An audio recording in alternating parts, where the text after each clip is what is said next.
even though we were really intentional in planning children and I've always wanted to be a mother, and farming almost made me not want to have kids because I was like, this is a lot and I can't imagine more. What I didn't realize is after he was born, like, farming prepared me for motherhood. I've gotten up in the night for way shittier things. Like, I really underestimated how much the responsibility, hustle, physical demand of farming, like, it prepared me very, very well. So I grew up on a dairy farm. My role on the dairy farm was very different than my brother's, as some can imagine, for a traditional European family. I feel like a lot of reasons why I am a farmer is because I was told I shouldn't be a farmer. Like when I was 16, I was moving to Toronto and never coming home. The fact that we were organic, I thought would be confrontational to a lot of my family members and stuff, but they are just so happy to see a young couple work as hard as we do. Our farm was kind of left for dead in a lot of ways, so our neighbors drive by and they see, yeah, we have tattoos and we're kind of punk rock and we have a microwave mailbox and we're a little bit funny.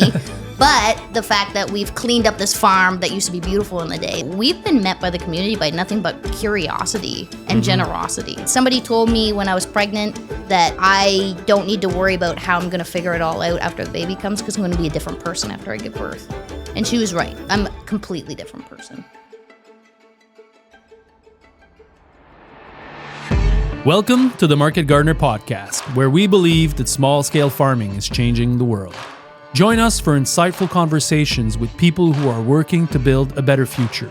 A future with less mass production and more production by the masses. The revolution is in the field. Let's get digging. This podcast is proudly supported by Tessier Greenhouses. If you've been enjoying the show so far, make sure to hit the subscribe button. It's a small thing to do, but for us, it means the world. The subscribe button allows us to keep promoting the show. It allows us to keep inviting new guests, more diverse guests, to have these enlightened conversations. Let's keep these conversations going. Help us by subscribing to the channel. Okay, everyone, welcome to this episode of the Market Gardeners Podcast. Today, our guest is really an amazing gal. You guys will love her. Me and Chris had such a great time with Jaymie from Rutabaga Ranch.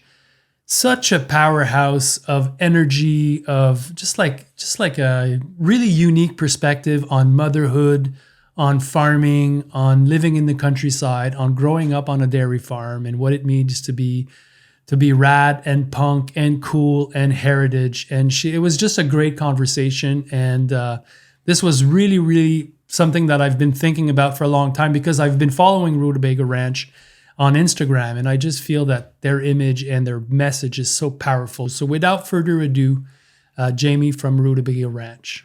We're live. Okay, we're live. We're live, Jaymie. Oh my goodness. You made the drive. We did. It was a beautiful drive. How long was the drive? 3 hours. Okay, not bad. 2:45. No, in gorgeous country. And me and Robbie actually love just driving around, seeing farms, like, you know. Yeah, you were saying it's the first time that you leave without the kid. First time. Kind of incredible. Incredible, but also like perfect timing. It was a good, cool enough opportunity to make me want to leave the kid. You know what I mean? Like, I'm really grateful to be here. You guys got to hang out too last night. Yeah, Jaymie visited my place with Robbie. Chris's homestead's really, really cool. Yeah. Did Really he cool. show you the museum of a chainsaw? Of course. Yeah. And That's then why they asked- that's the real reason why we made the trip. Come on. The first question was, do people come here asking to see this a lot? I'm like, yeah, they do. They do. Happens all the time. It's going to be in the touristic guides now, the museum part. That's how I got Robbie in the car. Oh, yeah? No. Okay. He was eager to go. Yeah. So shall I start us Yeah, off? let's start us off. So Jaymie, you are not a new rural, as a lot of people are in this market gardening space. You grew up on a conventional dairy, surrounded by conventional dairy. You're also not, though, like the stiff kind of old conservative farmer type. No, we You know, absolutely named are Hank not. with the John Deere hat and the tucked in short sleeve plaid shirt. Like, But I do love that guy. I know. That's my dad, you know. Yeah. I was thinking I was probably describing some family members. And, you know, you've got a bit of a punk rock edge in this space too. So really you're unique in a lot of ways in the kind of market gardening small scale world. And so based on all that, I have a two-pronged question, which is what are first the new rurals, these, you know, new city transplants, not understanding about the kind of conventional, old school, in quotes, farming world, all that, the people behind all that corn and soy that I think a lot of people feel pretty disconnected from, and especially are probably also quite judgmental of too. I've been, myself included.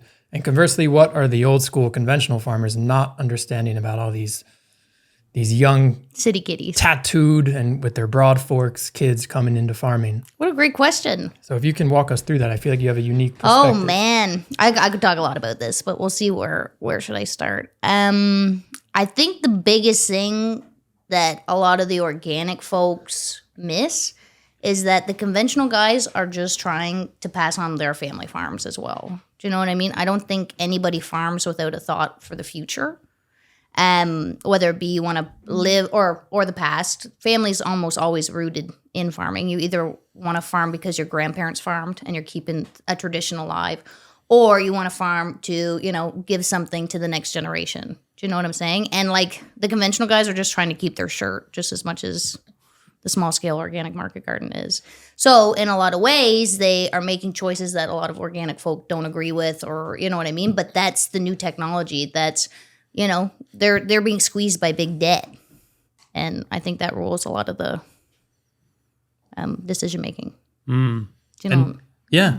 Do you feel that like the second part of the question, like there's something to, to all these new folks that are coming into farming that's exciting that perhaps they're not? Oh, for sure. seeing. I've been like blown away, impressed by some of the city kitties I've met that have no farm experience at all. And then they come out and they're just killing it. And I grew up on a farm and they're a better farmer than I am and really taking to the lifestyle. My experience, but it's different because I'm farming right in the community I grew up in. And Robbie's last name is a big farming name. Like the Hendersons are known for being dairy farmers. The Thurlers are known for being big farming family. So we've been met by the community by nothing but curiosity and generosity. So, we've had a lot of folks lend us big equipment that we needed. Our neighbor comes to our little open house and they just think our irrigation's so cool and our cedar is so neat, and to see things that are hand scale, like we've had a really good reception. But maybe that is because we haven't been transplanted in a new community. Like we're right at home. Yeah, that's interesting. It's making me immediately think that the normal prejudices that might exist and the normal judgments, very different. A lot of it are just due to just disconnection, a feeling of you're from somewhere else, and like a bit of a hesitancy to let someone come in. But because you're from there, there's this extra piece of it's like, oh, okay, we already trust you, kind of, and now we just think what you're doing is cool. Yeah, no, like and the fact that we were organic, I thought would be confrontational to a lot of my family members and stuff, but they are just so happy to see a young couple work as hard as we do and to make something of like our farm was kind of left for dead in a lot of ways. So our neighbors drive by and they see, we have tattoos and we're kind of punk rock and we have a microwave mailbox and we're a little bit funny. But the fact that we've cleaned up this farm that used to be beautiful in the day, the fact that we do have known family members and names in the community, like I think it gives us a lot of privilege to be a little bit different and edgier. The farm that you bought was completely run down, but before that it was like beautiful farmhouse, beautiful farmland. Yeah. It was it was ran by the Lennox family for most of its life. And it was the first farm to have steel gates, which I'm sure you can imagine. Like going from wood to steel for pig gates is just revolutionary. First place with power in the house, power in the barn. Gorgeous. Like we see old aerial photos. One of the most profitable 100-acre farms, I would imagine, in the area at the time. The parts that I've pieced together is the main farmer had a brain aneurysm. And then his wife was to kind of keep the farm going while they had family members around, and then ultimately it was sold in a rental house for 20 years, which rural rental houses aren't taken care of very well. Yeah, nobody fixes it. Yeah. So 20 years without somebody really taking care of the house. And then there was another owner who had it for about 20 years as well, and he was living in scarcity and kept a lot. When you're living in scarcity, you have to keep a lot of shit laying around. When you're farming. Extra wood or like a lot. There was And likely things are getting worse while they're there, not better. Yeah. Because of the constraints of their. It was really sweet when we bought our place. So we got the house for free in the land deal because it was so rough, which is fine for us. But when we went in, the farmer that was living there had pictures of his fat, happy beef cows running around in the pastures because he wanted someone to buy it, to love it, to try and make it, like to try and show like this isn't just a piece of shit. Like, yeah, it's you good could have farmland. a fat, happy, beautiful calf out in the pasture. But also maybe to encourage someone to buy it that actually wants to farm. That actually and not wanted just to have farm. it be some city chalet. Where Totally. it's, And if anybody else on the face of the earth bought it, they would have just leveled everything. yeah, For right? sure. Do you Maybe think, we should have. No. Do you think then that the new rural, so to say, have you heard this term before, by the way? New what? New rurals. You ever heard that term? New I've rural? heard that being used. Like it's to describe people coming from the city and suburbs to the country. I prefer how you say when you say transplants. Yeah, I like city- transplant. City transplants. Well, it's very anyway. Do you think that there's something greatly missed with this passing down to family piece? Where, I mean, you were a suburban kid. I was a suburban kid. We grew up in an era when that idea of passing on almost anything really to your kids kind of like disappeared. It was everyone was going to grow up, go to college, and go their different too. career path, move away, and like that was the way of life, shown to you as what's possible. But in these rural communities, it was still going on the way it was in the sense of like, no, you're gonna this massive operation basically with big buildings that would cost a crazy amount of money to erect now. But maybe a lot of these places, things were done, over generations too. And anyway, do you think just culturally that a lot of people are kind of missing that piece in their head and not even really recognizing that as a thing? And that might be part of the... I think maybe part of the transplant situation is that there's a lack of understanding of how things are kind of done in a rural community. Me and Robbie have talked about this before. Like, we need to be nice to neighbor Dale, who we love, but we have to be nice to our neighbor, because if Robbie doesn't come home from work early and I don't have wood, Dale will give me some wood to put in the wood stove. Dale has to tolerate us, which, I mean, we have a nice neighborly relationship, because if he doesn't come home from work early, he knows we have wood for Linda. Do you know what I'm saying? Yeah. We know so-and-so doesn't have a backhoe, but they got I don't know. And you're a bit more self-sufficient and independent in a lot of ways, but that makes you more interconnected because you do need to rely on your neighbors in certain instances. Whereas in the city, you barely know your neighbor. You can live in an apartment building and just like hey, how are you? That's actually what attracts people, because in the city you can be whatever. You can be like this punk rock kid, and then you can be whatever. Doesn't matter. Nobody's gonna. And there's no tie to your family or whatever. Exactly. Like when I was 16, I was moving to Toronto and never coming home. Yeah, I know I've told this story once on this podcast, but I don't think you've heard this, Jaymie. Like, I was in Pennsylvania. It was last summer, and I was visiting a farm. I was actually at the Rodale Institute, and they had a big bell. They had a metal bell in front of the farmhouse, and they told me every house had a bell like that, and it was a pretty big one. I was like, why? He said it's pretty simple, because if there's a fire, we ring the bell, and then the whole neighborhood's going to come and help with the fire. Absolutely. Absolutely. And like, too, I really resonate with that. And I think a lot of young people my age don't quite understand that exchange of community. And it's not like I'm only nice to my neighbors because I need something from them, but there's just a bit more of an understanding.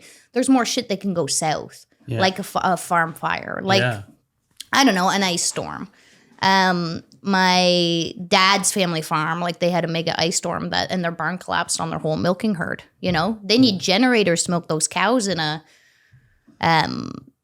power outage situation, and like the farmer knows what other farmers have the big generator to come to each farm to go do the circuit for the day when the power roof was fell out. on the cows. Yeah. So imagine you come back to the barn and you see something like that. It must be So or a fire. demoralizing, absolutely. Wow. How do you recover from that? But again, the whole community, and can you keep some of the living cows at your barn? Like, there's just a wide web. And I think too, when you have intergenerational and family in the same area, there's a piece of like responsibility as well. You know what I mean? I mean, I was pretty punk rock as a teenager, and I didn't uphold my family name very well then. But to be a part of the Thurler Henderson clan, and like us to be two farming family, people getting married. Like it's kind of fun. And like we go to the feed store and Harry is congratulating us and so excited that we're, like I never gave a shit about growing up in a small town, but it's so wonderful now to be living and raising a family. Like it's pretty special. The first time I interviewed Jaymie, because Jaymie spent, for the listeners, she spent one full season with us at FQT Farm. That's where we met. And was it in the interview process? But it was like, I think it was kind of the first time I met you. And I was like, okay, where do you see yourself in 5 years? And what do you want to do?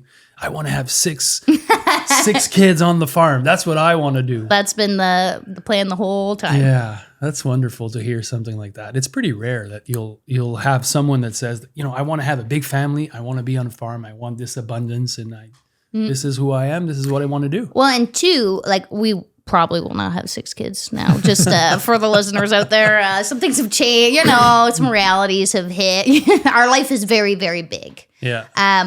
And we want to continue it to be huge and to be able to do all kinds of things. And I think 6 kids maybe is a lot. But it still doesn't matter, because at that time, that was probably 6-7 years ago. Yeah. In your mindset, that was what you were seeing. Totally.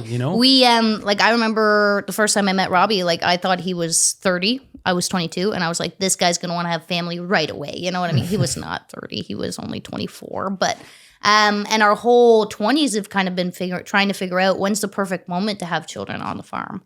Do we have kids, start a farm later? Do we start a farm? Like I've been wanting to have a baby since I was 25 for sure. Yeah. Do you know what I mean? And we've been kind of holding off. I wanted to be in more of a management position. Like it's been a very intentional choice of when and like how. Crop planning. Baby. Hey, our baby's birthday is November. I shouldn't say the actual date, but early November. Yeah. We did some seeding math around that. I'm glad it worked out. It worked out perfectly. Oh, that's funny. I feel like I've been manifesting a November baby for years because Robbie works off farm full time, and I am the manager.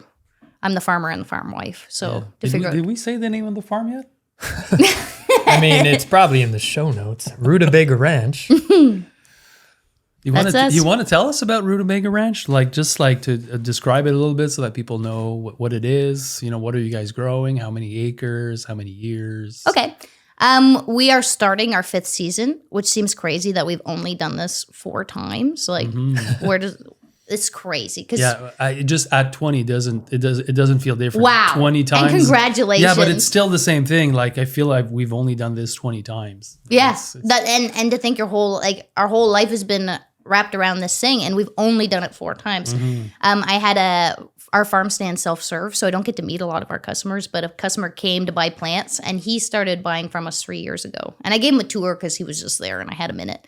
And he's like, oh, yeah, I started buying from you guys 3 years ago. I was like, oh, we've only been in business 4 years. He was like, what? Like, he thought we'd been around 10 years. But I guess to answer your question, we grow about 1.5 acres. Very typical market gardener style. We follow the masterclass pretty closely. We have one big, big for us, 35 by 105 greenhouse where we do early tomato production. We heat our farm exclusively with waste wood from Robbie's tree business, Hackett and Hill.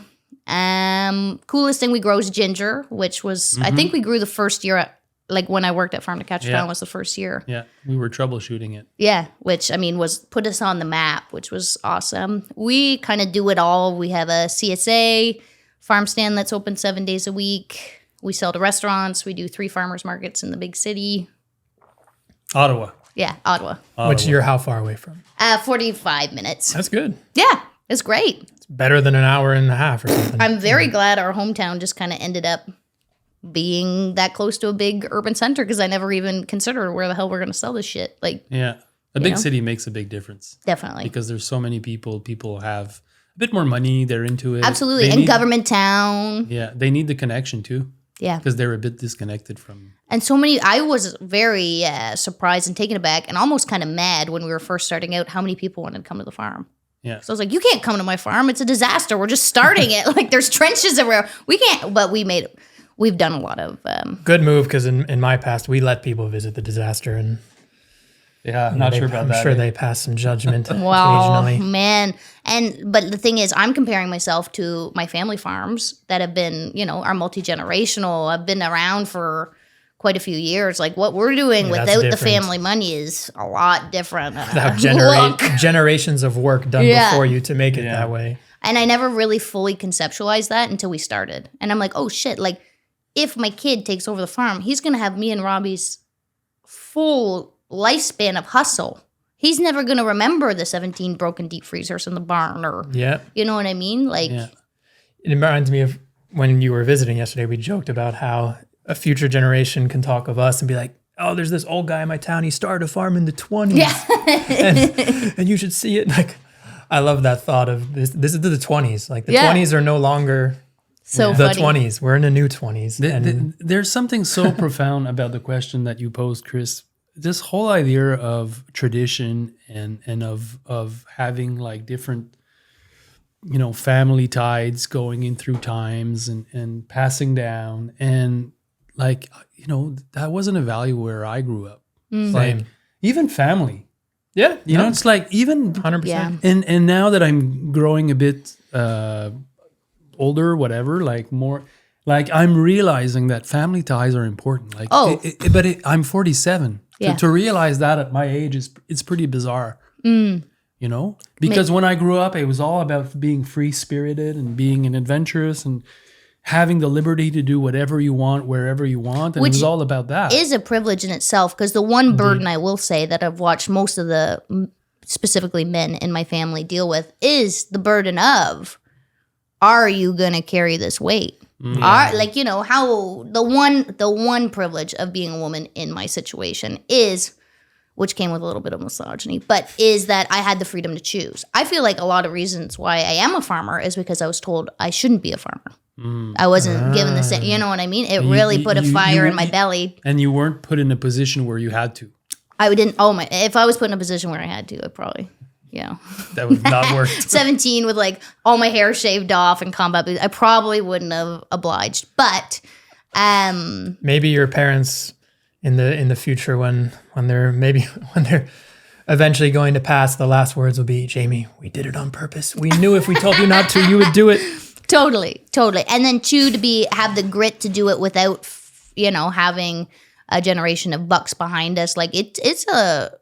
Yeah, on a new land. I mean, in the area, so like with some advantages of totally help, but it wasn't the family land. One complaint I've heard about city transplants as well is a lot of times they'll come out and I feel like there's almost like an arrogance, like they expect the customer to come to them and they're not coming with their own customers. There's another market garden pretty close to us and they've said like we've had problems with, not problems, but they've had their qualms about other farmers coming to the area. But with us, like we have our own customers. Do you know what I mean?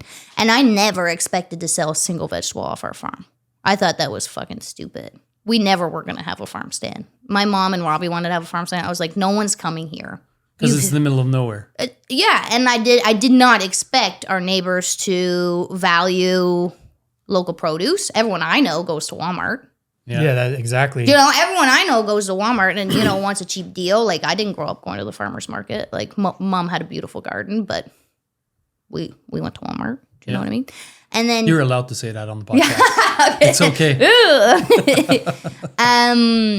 So, yeah, I never expected to sell anything to my neighbors. I didn't even want to do a CSA for farm pickup, and that's our most popular location. Yeah. And our farm stand has just blown all my expectations out of the water. Like, that says a lot. I didn't think anybody would pay the premium for organic. I really didn't expect our neighbors to give a shit.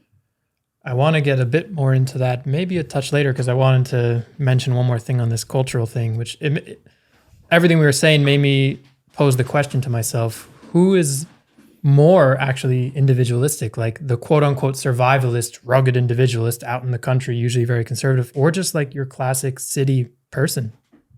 The survivalist you know what I mean? Isn't stupid enough to think that they can do it by themselves. Do you know what I'm saying? They might need their neighbor's tractor. They might have a pig that breaks their leg and they have to butcher it really quick and they need an extra set of hands because it's hot out. And it's a difference of being reliant on industry or just another person. Yeah. Because, in our modern world, we all are unfortunately quite reliant on industry. just due to I physical things. I don't think the survivalist is that person that is running a farm. I think that guy's a kook. Yeah, not necessarily like true doomsday survival, but just Yeah. people that are very focused on self-sufficiency. I'm and picturing a like homestead. a jacked up truck, like hillbilly type A guy. true survivalist might be a bit shut off. And, Yeah, like he's an old he's. Yeah, I guess I don't probably mean that. I mean just like an old homesteader homesteader, kinda, like yeah. that's a hardcore homesteader, but he realizes that he can't do everything by himself. No, It's not possible. absolutely, Exactly. absolutely Not not. It's all about community. It really is. And Yeah. anytime there's a catastrophe in the community, like I see how people come together, and it's important. Yeah. It's really important. And I think when you are living in the city, like I said, you don't know your neighbor. Yeah, I Across saw. the way. I didn't have the chance to come to your farm, but I saw it with the video that we made at the institute. So there's a YouTube, Yeah. A few years ago on YouTube, we have a video. and I saw the farm stand. It was so impressive, so nice. Yeah. Oh, it turned out great. Yeah, Like, and people think we kind of planned. Like, no, our farm stand started like a 2-walled lemonade stand that my friend, who's a chainsaw carver, made for his daughter. And then it was just like this kind of front with a cooler in behind. And then people actually came. And I was like, oh my God, like people can't drive all the way out here for an empty fucking cooler. We got to do something better. So we ended up taking that grain bin from my dad's farm, which was just Yeah, so out cool. back, and brought it on the road. Like, Yeah. Now, everyone listening to this, you should check out that video because it is pretty cool. What did you, Chris, remember from that farm tour? What came to your mind? Yeah, when you well, saw that, it? I mean, actually, I want to touch on this. If for anyone watching, my hat says Farm Stand Revival, and it's Hell a yeah. Rutabaga Ranch hat.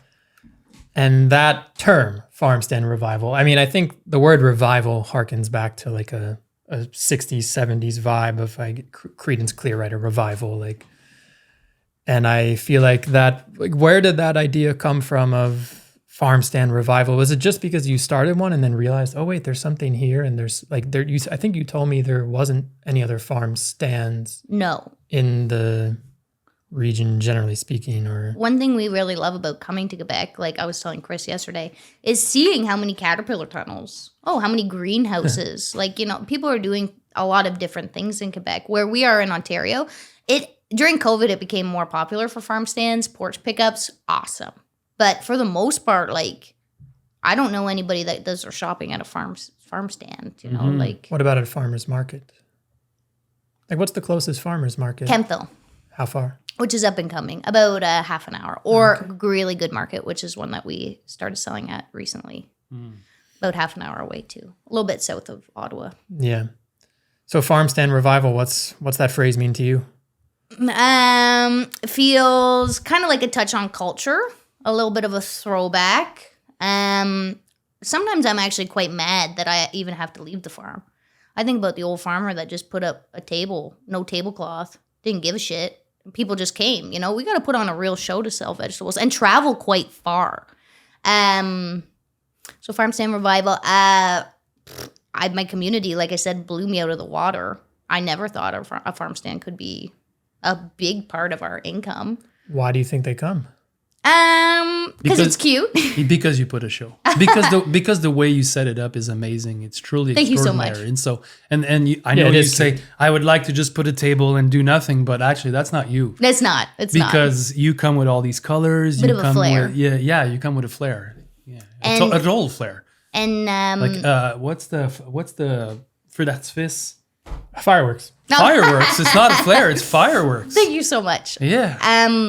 Two, one thing I'll touch on with the farm stand is I noticed, like, people don't have cash nowadays. So the fact that we were taking cash only, like, I'm thinking my customer has to go to the bank, get cash, and drive all the way out here, and they're doing it.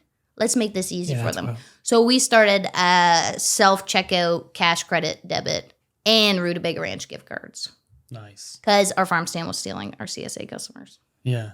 Because it's open. And two, there was a couple times I had random days off and I tried to go to the cute little farm shop in the next town over and they'd be closed. And I was like, people can't, we can never be closed. So our hours are 7 a.m. to 7 p.m., 7 days a week, which I think makes us. Yeah, right. And that's, I think I've heard you say Come in whenever. another interview, it's kind of taking a page out of larger scale stores that realized this, long ago, that like needs to be being open all the time. will It make a needs to big- be. But the fact that you're self-serve makes or breaks that, doesn't it? It does. And two, I think people come because it's self-serve. They're like, who are these crazy idiots? It's a convenience. Oh my God, people are going to steal. Like, what Yeah. about the people stealing? Do they?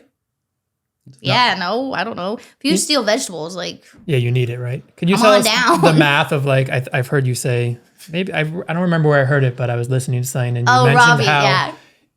Someone would have to someone steal, would have to steal this amount of vegetables to pay for the... like $140 a day for us to pay someone to sit in there. And like, who's really going to steal that amount of vegetables anyway? And Yeah. two, I do believe, like, we have an iPad in there. Like, I deserve to have my iPad stolen at least 3 times in my career. Like, the shit I pulled as a teenager, you know what I mean? So if someone, and even then, if someone steals our iPad 3 times, like, we're not paying a wage to sit there. Yeah. We could never do the farm stand if someone had to sit in there. Yeah, I mean, They'd be it so would- bored. you would pay in wages an iPad amount in a few days, wouldn't you? Or not? I don't even know. Yeah. So Yeah. the exact word I want to have that quote is like, if people steal vegetables, heck, fuck, it's fine. I don't care. They probably need it. Come on over. Yeah. Take what you need, man. Like, we have so much. Like, I'd like to know what everybody's doing. I Like, won't make a the clip of asshole. that. Okay. It'll start at, come on over, take whatever you want, cut. Throw it on your Instagram. But we have an It's abundance. nice. It's nice because, you know, having a store opening, you know, there's a trend now. Most, you know, in market gardening, there's 2 trends now. There's opening a farm to table restaurant and there's opening a farm store, which is a big thing. It's a big trend. And there's a lot of cost going into opening a farm store and Our farm having stand. opening hours and then just like having produce, having staff. It's a big project. Regulations, if it's not just a farm stand, but a store. Store, Because my yeah. farm had that issue back in the day. We had a farm store, but like we were going through a process of trying to get it to be more legitimate. Mm-hmm. And man, the hoops. That's why we're a stand till the day we die. Do we know if we're allowed to do this? Our community loves us. Like, I feel a little bit safe in the fact, like, if somebody tried to come put the hammer on our farm stand, like, Yeah, Yeah. right. again, I rely on my community. They're not Yeah, going you'd to call tolerate Mike. that, you know? Hey, Mike, what's up with that? Can we get that Yeah. guy? And then Mike would call Bob and Bob would call Mike, and, you know, like, maybe someone's family members on the count, you know. So, and two, it's Exactly. just such a fun thing. Oh, yeah. But our farm stand literally cost us just, well, when we were first starting out, we had nothing nice to put in there. Mm-hmm. The fridge actually came from, my mom picked it up. She paid for it. Came from a hospital teardown from the Really? cafeteria. So I think we paid $300 for the fridge. And yeah, it's a pretty big display fridge. It's a display which is fridge an with the expensive glass item. doors, which Yeah, is yeah, pretty yeah. nice. We think we have to replace it this year, but it's been good to us. And we actually had to take all our furniture out of our house to put in there. Because that's the What? You put furniture in the farm? Yeah, of course. We It's had to like- make it cute, but like our fucking house was empty because we took all the nice stuff out to the farm stand. Like a true old school pioneer farm. Like, the barn gets built first, then the house. Oh, seriously, that's been our MO. Like my dad growing up forever, he's always like, Kiki Net, you never buy a farm for the house. Like it's always for the land. Yeah, it's funny. I'm totally a city transplant because the first building I built was a sauna. Yeah. And I know Elliot Coleman, that was also what he told me. He said, the first thing you need to do is build a sauna. Like, okay, sir. That's what That I'll is do. pretty funny to do that first. I think that might Yeah. come on year 12 for a lot of people. You want to talk about the greenhouse? Because last night we were having this conversation about how Robbie took an old what? I don't even know what that was he was describing. And then you guys can heat a major greenhouse without a lot of cost now. So I just want to preface this by saying Jam was right all these years ago when he said heating with wood is very expensive and very hard. You were right. Yeah. We had to find out for ourselves, Yeah. but we figured some things out in the process. Yeah. You want to explain what you guys are doing? So I guess we kind of have to start at the beginning because I think for a lot of the decisions we made were very specific to the context of our farm. In Ontario, there's no heating subsidies. There's not really any greenhouse building subsidies. Like we've paid out of pocket for everything on our farm, minus like a couple Peasley labor grants, which are laughable. When we bought our farm, the furnace in the house broke within 10 minutes of us being there. I'm sure. Like, I don't even remember. I was like, Robbie, like, I faintly remember the smell of like a burning belt. And then we just had to fill the wood stove every 20 minutes. Do you know what I mean? Oh, yeah. So when we built our farm, we also wanted, which now seems really crazy and stupid. Like, I don't know why we're so fixated on this, but something about we wanted to do the same seeding dates as FQT. Like, we wanted the first tomato in Ontario. We wanted, you know, I don't, like, who did we think we were, you know? Yeah, well, but hey, here we are now. Yeah. So we're like, and two, Robbie's very rugged lumberjack equipment. Like, there was no reality where our farm didn't have a backhoe or a loader tractor on it anyways. Do you know what I mean? So we decided we'd get an outdoor wood stove because we would have had to buy a new propane furnace for the house, probably 2 for the big greenhouse to heat to the temperature we wanted. We also decided to build a separate nursery, which is kind of the north walls tucked in behind a barn. So we would have to buy like 5 propane furnaces our first season. The wood heats all of these things, the house? Yeah. Okay. So we don't have a propane tank on our farm. Yeah, okay. You know? So we got an outdoor wood stove, and Joe Blow, we bought it off of, said, we'll have no problem heating. Oh my goodness. Like, I heat this huge shop to whatever degree, and you're going to be able to grow bananas. Like, we're like, oh, sweet, great. We put that wood stove in. Wow. Rude awakening, man. Like, we got all the wood for free. So Robbie ended up following, this is before he got into the tree business, but he ended up following my really good friend Joel's tree company, and we'd go pick up all the wood at the end of our... Just like bring a trailer to wherever they're working. And load it up. Robbie ended up buying, but he could buy this because Robbie's so industrious and can fix anything, like a piece of shit little wood truck, that he got for like 5, you know what I mean? Like, and we'd go get ice cream at the end of our work day and like drive around and go pick up wood. Like, it was crazy. So we got this wood stove, and it was extremely undersized, and like our life, the first couple years farming was very scary because we did have these early tomatoes, but like we could not heat the farm in 2 degrees. Like 2 degrees, we're shitting our pants and up every 4 hours. Wow. And it gets 2 degrees a lot in March, you know? Yeah, a lot. That's plenty. Could you explain how the system works in general sense? Like to someone that has no idea, because I want the listener to get a feel for like, could they do this? You know, eventually. You don't need to get to the... No, don't answer the question. Okay, we'll get more into it. More just so they understand, like, what is it? So we have a fire... This is what we started with. And then we've upgraded, changed our lives. Cool, now we're laughing every day. You know what I mean? We won the lottery. So it started out as a centralized outdoor wood stove, which is a firebox that heats a container of water. That hot water is then pumped into each zone. So our house, nursery, big greenhouse. And the hot water goes through a rad, which is a metal plate with a fan behind it. Okay. And the fan blows the hot heat. So it's radiant heating the space. We did... like an old radiator, but... Kind of. Exactly. Okay. Which we did forced air, which means turning heat into air to heat the greenhouse. Yeah. We should have done radiant. Okay. Yeah. And, That was and big the pipes learning are dug in the ground. So there's earthwork to do to put the pipes in the ground. If you do radiant that way. So now we do heat with some radiant, because that was part of our learning curve, is realizing we were losing a lot of heat, heating all this air instead of having the radiant perfectly right at the plants. So we decided, because we heard a lot of mixed feelings about people who do radiant in soil. Apparently the water table actually steals the heat down into the earth, which is interesting. And 2, you have to put the lines so shallow that then there's a risk of putting a broad fork through. So we did on soil. Yeah. So we have lines that just lay right on soil, and it's worked great for us because we don't use equipment. A radiating line, Heat. so it's just warm to the touch basically, and it's emanating heat out. How big? Is it 3/4 or 1 inch? It's just pecs. I don't know. Oh, it's pecs. Okay. Yeah, that's what we use. But again, this is very much like hillbilly figuring it out. We've learned a lot. Yeah. So this wood stove setup was the Undersized. And by the way, the furnace, it basically looks like it's like the shape of like a porta potty size, kind of, right? A little bit. Like if you're imagining. We got the biggest one under the pallet burner. Okay. Yeah. You know what I'm and saying? it's like 4 feet logs Yeah. that you put into it. It's like 4 feet logs. And 2, because we're getting the wood for free, we only got the big wood, nobody chipped. Yeah. So we're talking like... And they're not split. Or was he splitting a lot? Robbie built like...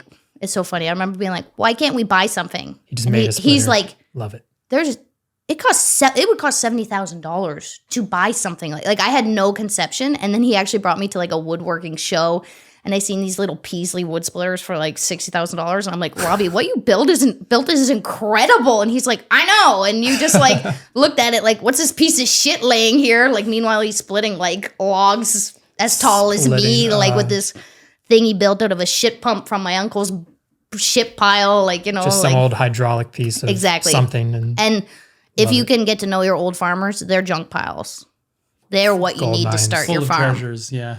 Like, yeah, totally. Okay, so the V1 was a box, a firebox, outside firebox. Yeah.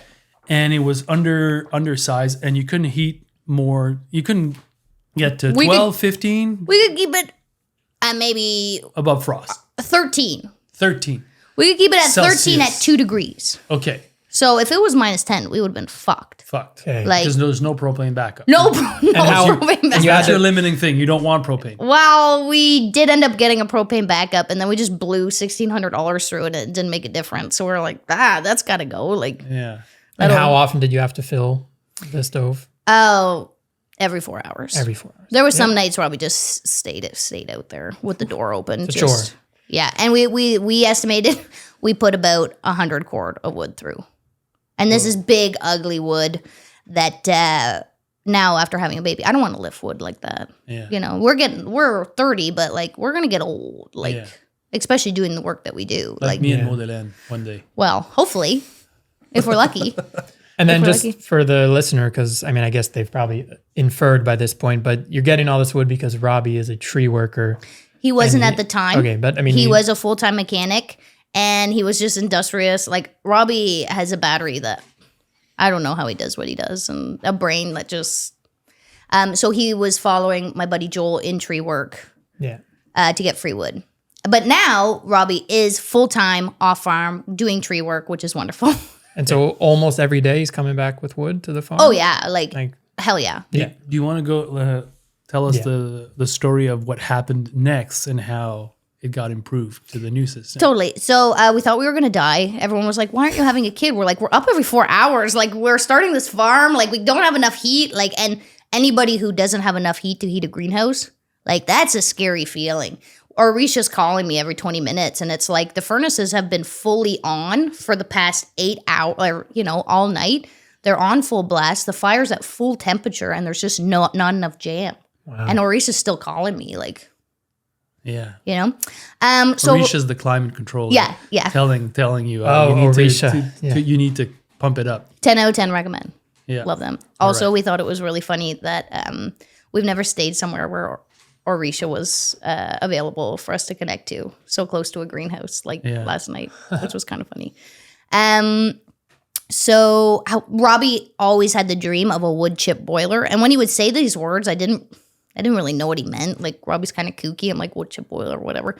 Then he was thinking about, because finally we've had enough. Like, we've been struggling for years with heat. We should have just changed our seeding dates.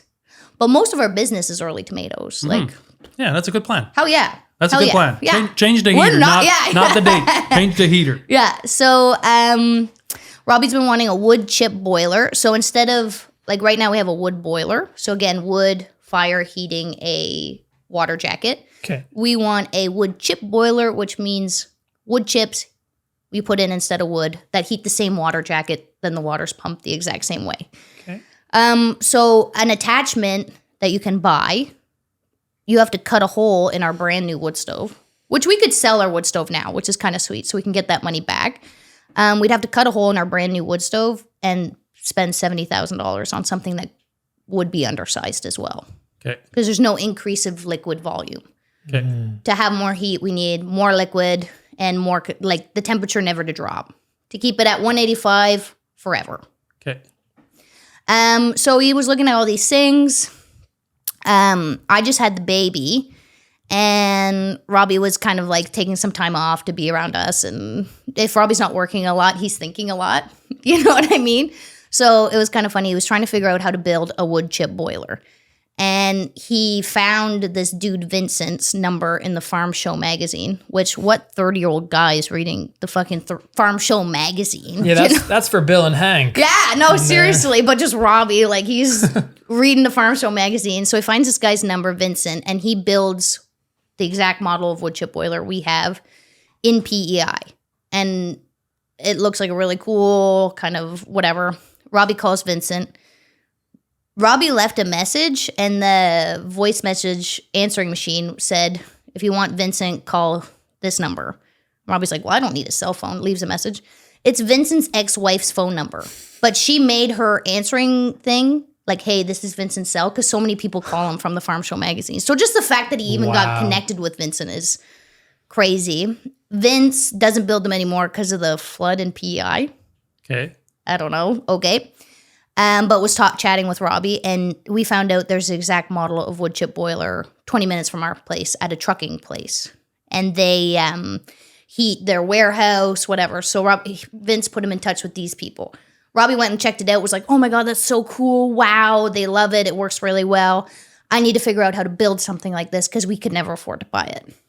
Okay, so we know some buds who are welders, machinists, and Robbie's kind of like up all night, sweating, crazy, thinking about how to fucking build this thing. Sweating. So no, seriously, just deranged. And the next morning, we're laying in bed with the baby, and he's scrolling Facebook Marketplace as he does. Like, our farm should be called Extension Cord Acres and Facebook Marketplace. Extension Cord Acres. You know what I mean? Like, it's made us. Love it. And he found the exact system that Vince built that he went to see at this trucking company for sale for $5,000. Oh my God. Robbie sent a stranger $1,000. He's like, I want it. take this. Take my money. And it was listed for $20,000 the week before, but everyone would show up and look at this thing and be like, fuck, I'm not taking this down. This is crazy. But like for Robbie, he's like, I'm crazy. I'm crazy enough. Like, How about that for serendipity? wow. Serendipity. And the Just fact like, that boom. literally the night before he was up sweating, being crazy, like researching, he was going to build something. $5,000 Facebook Marketplace, 3 hours away from us. So How like large of a piece of equipment is this? Like, is it? it's like a factory. It's like a fucking factory. We had to build a building to put it in, which again was Facebook Marketplace. Really good deal. Really good deal on this. But I think he spent like, I don't know, maybe $12,000 to put this 105 by 35 cover all up, which is also his shop. It doesn't like we could have 105 by 30 building to cover that thing. Like a Okay, so greenhouse. no, That's no, called no. fabric. We could have got away with like a 30 by 30. Okay. Or maybe even like a 50. Well, 30 by 30 would have fit it nicely. But Robbie's like, well, I'm building a building. I might as well build a shop. So yeah, it's got this huge hopper. Like if I were to go look at this thing, I'd be like, Do you have pictures on your social media or something? I should. You should, but you don't. I should. I'm a little like, keep it on the DL. Yeah, on of this course. town. Okay. Like, if you want to come to my farm, check it out. If you want to heat with wood, call us. We're open books. But, you know, like, I don't know what the township really Yeah, no. You know, like, wood chip boiler in a building. You know. So, and then, and so there's a big hopper, Big hopper. like a big funnel, basically. Yes. Like, how high up is that? which And is then- the most exciting part. And then basically just with a backhoe, you load wood chips into Yeah, it. with the backhoe once a week. Just once a week. In March. In March, it's like every 4 days. What a difference, though. Oh, we load this thing up and it automatically heats the whole farm. I mean, it's not the only person on earth that could figure out how to get this thing running. Very hands-on. Robbie was very dedicated, but now like it's heating our farm and we're not there.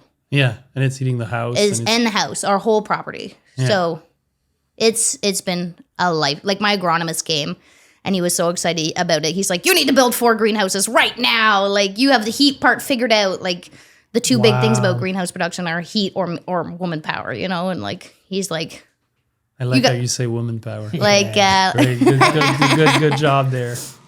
so yeah, it's changed our life and just incredible. Yeah, what a great story. Oh, Facebook Marketplace, like just the great, and like I said, it's a Robbie Henderson story. Yeah, like, I was telling you last night, I told you this, Jaymie, it's like, when I started in market gardening, people would be like, yeah, farming on less than 2 acres, forget about it. We've tried it. It won't work. This is not a good plan. And then we figured it out.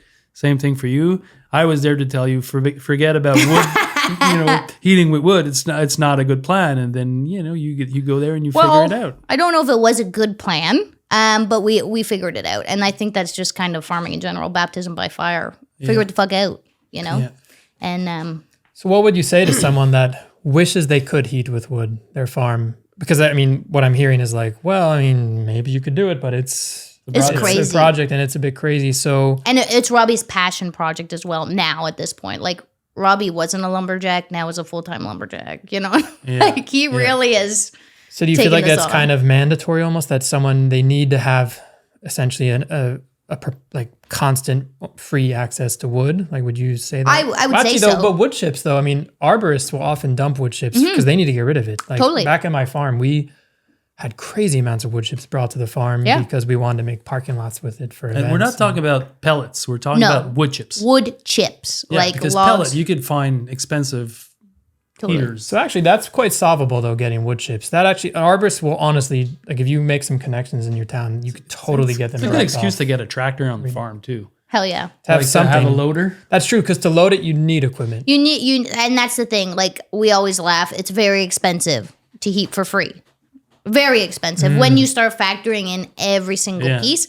But in Ontario, with our seeding dates, I just chummed up with a friend who has a similar, and we've been dying to know how much propane would it have actually cost. It's a lot. Like, okay, this was a lot of effort, guys. How much propane would it have actually cost? Like, let's hope the number's high, because like we've been fucking around with this for Could a be while a couple now. thousand per week. Yeah, and so they start their tomatoes, I think, like 2 weeks later than us, and they're looking at like $1,200 a week just for the greenhouse. Yeah. And our house is essentially a greenhouse. Yeah. It has no insulation, like 1870, baby, like OG windows. So I imagine we'd be similar costs to, maybe not similar, but like we'd be soaked, Yeah. you know, just to heat our house, let alone 2 greenhouses, our house, and Mom's egg room in the barn. It's a big expense. Yeah. So it's been worth it for us in the context of our farm. In Quebec, where you have subsidies, electric heat, does this make sense? I don't know. Probably does. But you need to have this special setup, like somebody like Chris who loves woodworking also. I would enjoy it, but I'm also not Robbie. Like I don't have that level. The mechanical background. I think if you had to pay someone to show up on your farm, like, well, most things on a farm, if we had to pay someone to show up and we are hands off. Yeah, just paying the furnace guy. He's like $400 an hour. You know, like, we don't. That's Yeah, crazy. We don't have to pay the furnace guy. Yeah. And we were laughed whenever we first put the outdoor stove in. My uncle Chris owns a propane business, and you know they're like, "What gets you out of bed in the morning?" And I was like, "Not paying Uncle Chris. Get up at 2 a.m, go put the wood in the stove." Like, so it's worked out really well for us. But Robbie's the heart of that success. So now in repayment. For a lot of his hard work and troubles, we're now growing sweet corn in our greenhouse, which is crazy. My agronomist came in and looked, and he's like, "What the fuck is this? Like, this is $25 a sweet corn, like taking up this much room." But Robbie wanted to have the first cobs before my uncle Felix. He wanted to go to the party with fresh cob before everyone else. And That's hey, when you nice. pay the whole farm heating bill for the year, like, yeah, you can do whatever you want. I'll grow whatever you want, babe. Yeah. Yeah, knee high by the 4th of May. No, seriously. Knee high it was taller than his knee 1st of May. It changes the game, when you can heat in our northern climate. Like when you can heat, because we have light. We have great light. Yep. But the limiting factor is how much heat that we can put into these greenhouses. And now what we have is very expandable, which is nice, because like if Robbie's in full-time trees, so that's a lot of wood chips. You know what I mean? And now we're building 2 tunnels very close to our current heated greenhouse. So like it's as easy as just running some water pipe to heat anything now. Yeah. Do you this is a bit of a big question, maybe it's hard to answer, but do you know much about like how ecological you could say this is versus propane? Because I mean, of course, anyone could find a few things to talk about, but once you go into scales, it gets kind of complex. Like how do you really compare apples and oranges, I guess? But in your mind, have you done any research in kind of conceptualizing that? I have not, but what Robbie throws around a lot is the fact that when wood decomposes, it actually puts off a lot of methane. And something about the combustion and the carbon and I don't know. When it's cleanly combusted, the amount of exhaust basically is much less when you have then it rotting in a pile is kind of like my understanding. And 2, we're growing organic food with this byproduct. And it's a waste material, exactly. This like wood chips would be made, and Robbie's taking down dangerous trees. You know what I mean? He's not logging to heat our banana barn by any stretch. Yeah. Like this is woodworking like dangerous trees in Ottawa, pruning, stuff that needed to be done anyways. So it would have just been a big byproduct. Maybe people put in their gardens. Are you using the wood chips in the garden? Not in our growing, but we use them as kind of like gravel. Okay. So to build our roads up and to mulch things. Yeah. So is it also a wood chip farm? Yeah, we're wood chip, extension cord, Facebook Marketplace. Like, hell yeah. Hell yeah. Well, but now we're burning the wood chips, so that's really sweet. Yeah. Really sweet. Nice. Dream come true.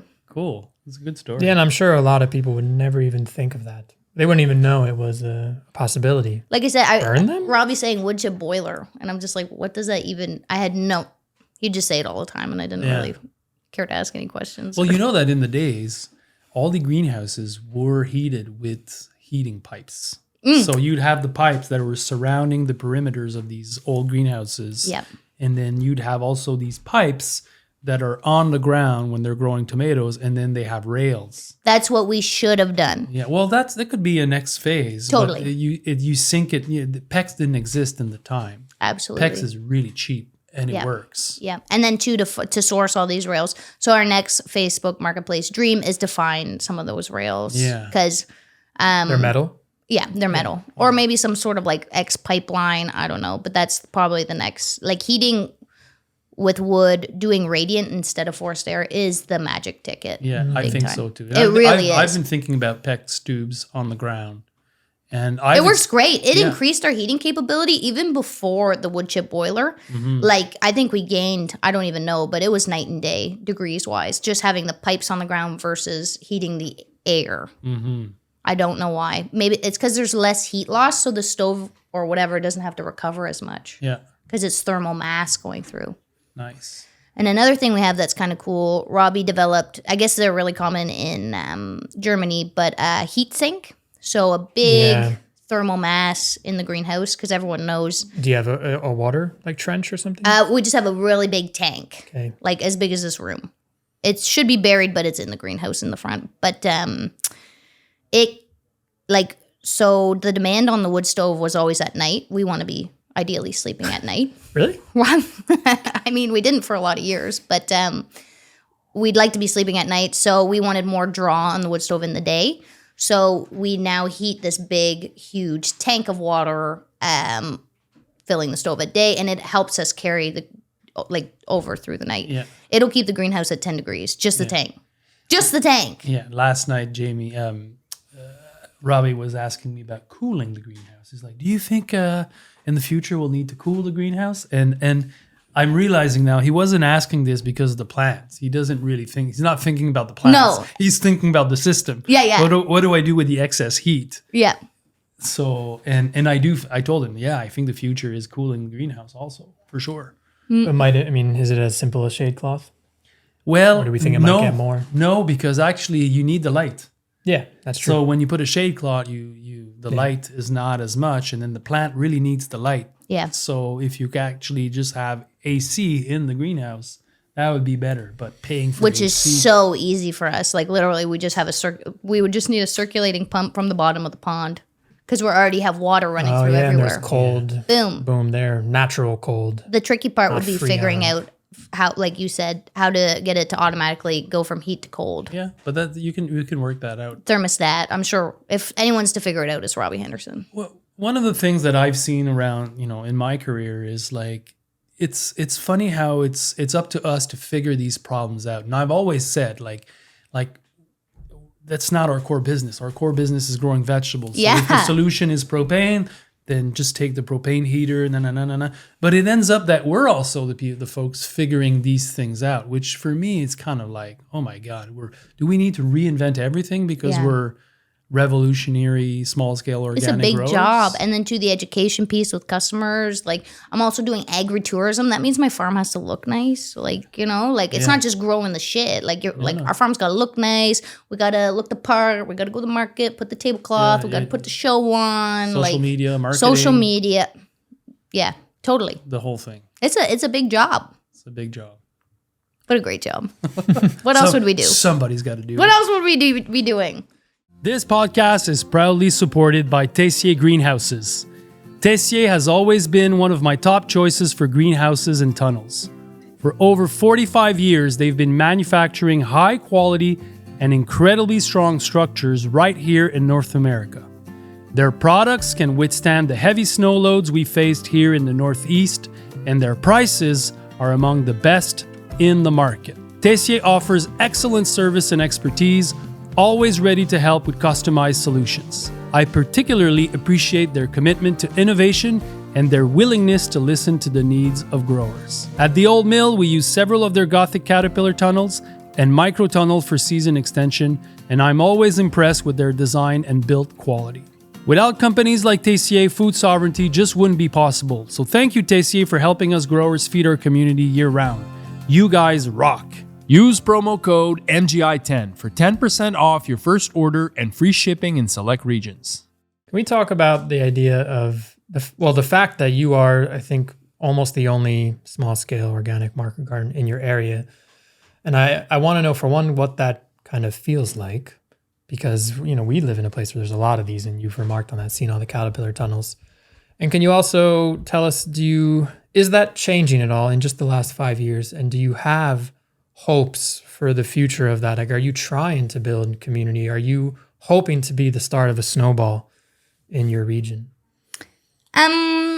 I think there's a lot of great growers in our area, but I only found out about them once I started becoming a vegetable farm. I didn't grow up like... When you drive around here, you see caterpillar tunnels, you see greenhouse operations, you see farm stands, every cafe, bakery I've gone into has a market garden or a farmer's market poster. You know what I mean? Or something advertising local vegetables. Like, there's definitely much more of a culture in Quebec in general. I think French people, maybe. You go to certain parts of What Quebec, about though. French people? I think French people, like, they care about their food. Yeah, they care about food more. Maybe. And just it's more visible here. Like I said, there is a lot of great growers in our area. I wish there was more of a culture, but maybe it's just where I am. But if you go to Wakefield, which is about an hour. Oh, that's a cool place. Hell yeah. That's a cool place. There's great farms. Juniper Farm, really, has paved the way. How far is that from the farm? About like an hour and 15. That's a bit far. It's a bit. We don't go hang. How about the local bar? The local bar. Describe us the local bar. There isn't one anymore. It closed. It closed, but we had a hell of a good time at McCluskey's when it was open. Yeah. McCluskey's, that sounds right. Do you think that at one point it might have a revival and have somebody else? Wouldn't that be lovely? It's probably a similar flavor to this. Do you know what I mean? The hillbilly bar, farm to table. Yeah.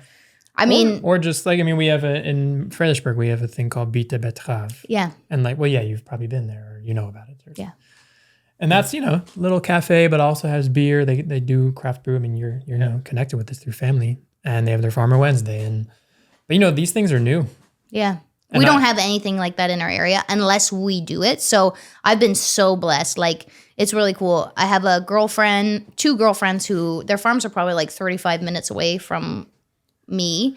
That one started her farm a couple years before me. One started their farm similar timeline as I do. One uses horses, one doesn't. One uses tractors. It's cool how different our operations are. And what we've done in the past is farm exchange. So I bring all my staff. We bring all our staff to Nikki's farm to go do a farm tour and a little potluck. But that's a whole another thing to have to organize. Yeah. And now I got a kid. Yeah, but that's how it starts. I'm actually pretty sure that if you come back here in 10 years, you'll be like, man, my community has changed so much. And that bar became this really cool place where we go for beers and it's all local beers. And totally. And especially people moving out to the country, which is kind of funny to have vested interest in urban sprawl because I am a direct to consumer seller. Yeah. So the closer the people are, maybe we don't have to go to Ottawa. Yeah, well, it's going to be a battle because at one point you don't want your place to become totally fucking a shit show. The point is, I don't. Neighbor Dale is as good a neighbor as I need. Yeah, I don't want any more. Yeah. And I don't own 100 acres, so. But I think you're gonna be a snowball, the start of one. Well, thank you. And I feel like you probably are just it's still pretty darn early, so maybe you're 4. Not but I don't know. It just seems almost inevitable. In my mind, I'm that's going to happen. Again, when we started, there was one organic farm. That's it. Yeah. and you see all these folks that we've connected through just being present, being there. And being an example, showing people that it is actually possible. Exactly. I say very often, like, why would your kid want to take over the family farm if all you do is bitch and complain about being broke, tired, and hate your wife? Like, you guys haven't gone on a vacation together in how long? You know, there needs to be passion and love and totally. So if you have passionate enthusiasm. people, being the example, showing that farming can be fun and colorful and vibrant, punk rock, and not stale and staunchy and I don't know, like Heavenly Acres. Like, can you talk more about that? Because that's something I've heard before too. That the reason we had such a mass exodus away from farming. Well, there's many reasons, but one of them is because one generation saw the previous generation just miserable, bro. Miserable, of course, and struggling. Yeah. I feel like you guys have made farm. I think like you're making farming cool again. Thank you. And then that's one thread that's connecting us. Like you have that in you. You're passionate about that for sure. You want to talk about that? Why are you so cool with everything farm-wise? Can I add one little tweet? Oh my goodness. I had this written down because I wanted to say it, that your farm exudes the message, farming is rad, in my mind. Thank you and so much. I think you would say that, and it's basically just in that context, that word rad. Yeah. What is, as JM said, like what's the coolness here, and why do you... I don't know, man. Well, me and Robbie, like, people ask us all the time, like, what was your social media plan here? Like, can you spill the tea? We just are extremely authentically ourselves. When I met Robbie, he had a 78 Cadillac, and I thought that was pretty fucking cool. And I lived in a tiny home, and growing food seems neat, and it just kind of our farm is very authentically ourselves, and we are professional turd polishers. And when you have no money, painting a little bit of blue on your shitty old house makes it beachy instead of spooky. That was my aunt's suggestion. Spooky to beachy. Yeah, I asked my Aunt Jaymie, I was like, what can I do with this house? Like, it looks haunted. She's like, bright color, make it beachy, and just, that's been, and two, I work with incredible people, and we have such wonderful staff, and my mom, and the people around us are just as beautiful as the vegetables. So why wouldn't you want to take a picture of my beautiful mother with a beautiful bok choy, like. Yeah. Have there been local teenagers coming to work yet in any way? Not quite there yet. A couple. And I guess what I'm trying to get at is, maybe it hasn't happened yet, but is there going to be some interest from some local teenager at some point that's going to be the next, 20-year-old that has that super passion to start a farm? I hope so. We get a lot of parents who want their kids to know how to do what we're doing. Can you hire them and they'll come work But one not day a lot week? of teenagers that maybe want to do. Yeah. And I told my friends, I was like, I'm sick of your teenagers fucking hating me. Stop sending them over this way. Yeah. They have to want to come work here. Because for me to be like, go weed these carrots for 6 hours, we had one of our CSA members, they had teenagers and they were like, yeah, he can come work 1 or 2 days a week, would you please? And then, dude, they were the most boring people on the farm. That's so funny. It's just because they were not interested one bit. To them, this was just a crappy job they were being forced to do. Our first teenager was I was like, oh, come on. Was actually a homeschooled, very homestead gal, and she was wonderful, worked really hard, but she's like, I do enough of this shit at home. I want to go work at the trendy little whatever, you know what I mean? Yeah. One of the thing I think, Chris, is you've heard that term glocal? Global? Glocal. It's it's putting global and local together. So I think a project like Rutabaga Ranch is a global project. You'll attract folks, but perhaps not folks from that local area. But actually, we've had people from Australia, which felt unbelievable. But our team right now is all actual local people, but not teenagers. Yeah. I've actually, one of the only grants we can get is you have to hire someone under 31. I've always been, except for this, the past couple of years, the youngest person on my farm. Yeah. It was a lot of 30, 35-year-olds, 28-year-olds that want to come work. Maybe a second career, maybe a change in lifestyle, kind of like me. I used to be a social worker. We're not doing that anymore. Yeah. Well, I am every day, but you know what I mean? Different flavor. Aren't you a kindergarten? That's how sometimes we feel. It's are we running a kindergarten here? But... that's the part of our farm that we like the most. I rarely get to talk about this, but the favorite part on our family farm is hosting all these young kids coming from all over the world together. And they live together in the small cabin in the wood. And like we had a pizza night last Friday. It was amazing. And it's so great. It's so great to have all this energy from people from different places connecting. And they're all having a blast. They're living in the forest. They're farming every day. So I do feel that, having labor like that, where you're attracting folks that are just interested and interesting, is also part of having a farm. Yeah, totally. And it's the lifestyle versus just income. We spoke about this yesterday. Can you talk to that a bit? The idea of, it's one thing everyone could think all day long about, the amount of money they want to make, and that's very important. But there's another kind of question, which is the lifestyle you want to have. And if you get the amount of money you want, but your lifestyle is terrible, are you really what's the money for then? And, there's that balance there that I think you're someone that is, I want to say you've kind of faced that question in recent years and kind of come to some degree of terms with where you stand and what you want. Could you talk a bit about that? So I definitely think being money driven, efficiency minded, having everything standardized and has really brought us to this point in the farm. I very much am a manager now. Do you know what I mean? I have staff that do most of the work, but that is because the whole point of starting the farm was to raise children on it. And I very much want to be hands-on with my little babies. I want to be their full-time caregiver as of right now. You know what I mean? So as we transition into having a beautiful little cherub on the farm, and we are a horrible, inefficient team, me and Rudy. We show up, we cause chaos, he's running around like crazy. We can't really get that much done, so a lot of my day isn't as efficient.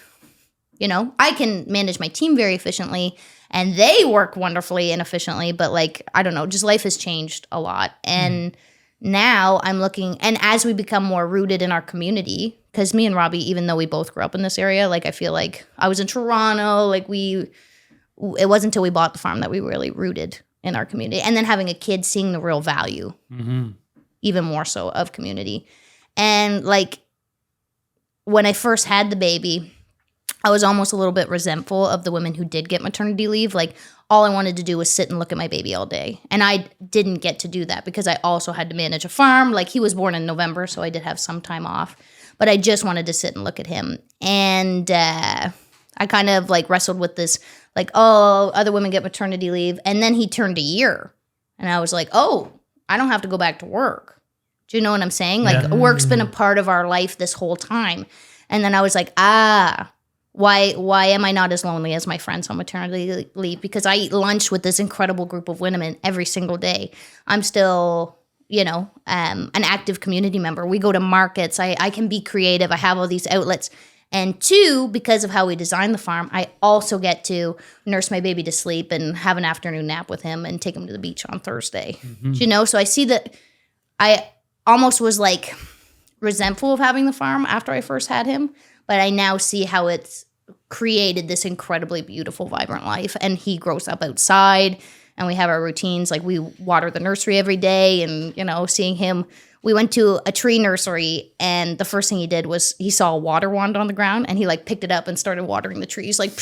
He was so excited, no one was using it, So our farm now, as I take more of a step back, I have to pay people to fill my position. Do you know what I'm saying? Especially because Robbie works off farm full time. This is my operation. I'm being farmer and farm wife. So that's expensive to do. That's more expensive than daycare. So now I am realizing that the farm provides a wonderful, beautiful lifestyle that maybe doesn't translate into big bucks for right now. Yeah, you're making a good life. Yeah. Wonderful. And we donate all of our unsold vegetables to our food bank. You know what I mean? Wow, what an awesome way to, again, engage in community. To be able to sell to all these really cool restaurants and go there, this exchange, it's really nice. If you were to speak to... I'm very... emotional? Yeah. It's there's... Of course. Because, I've always thought that the reason why I did all these crazy things, being so outspoken, is because it's such a beautiful life. when it's well done, and you talked briefly about it.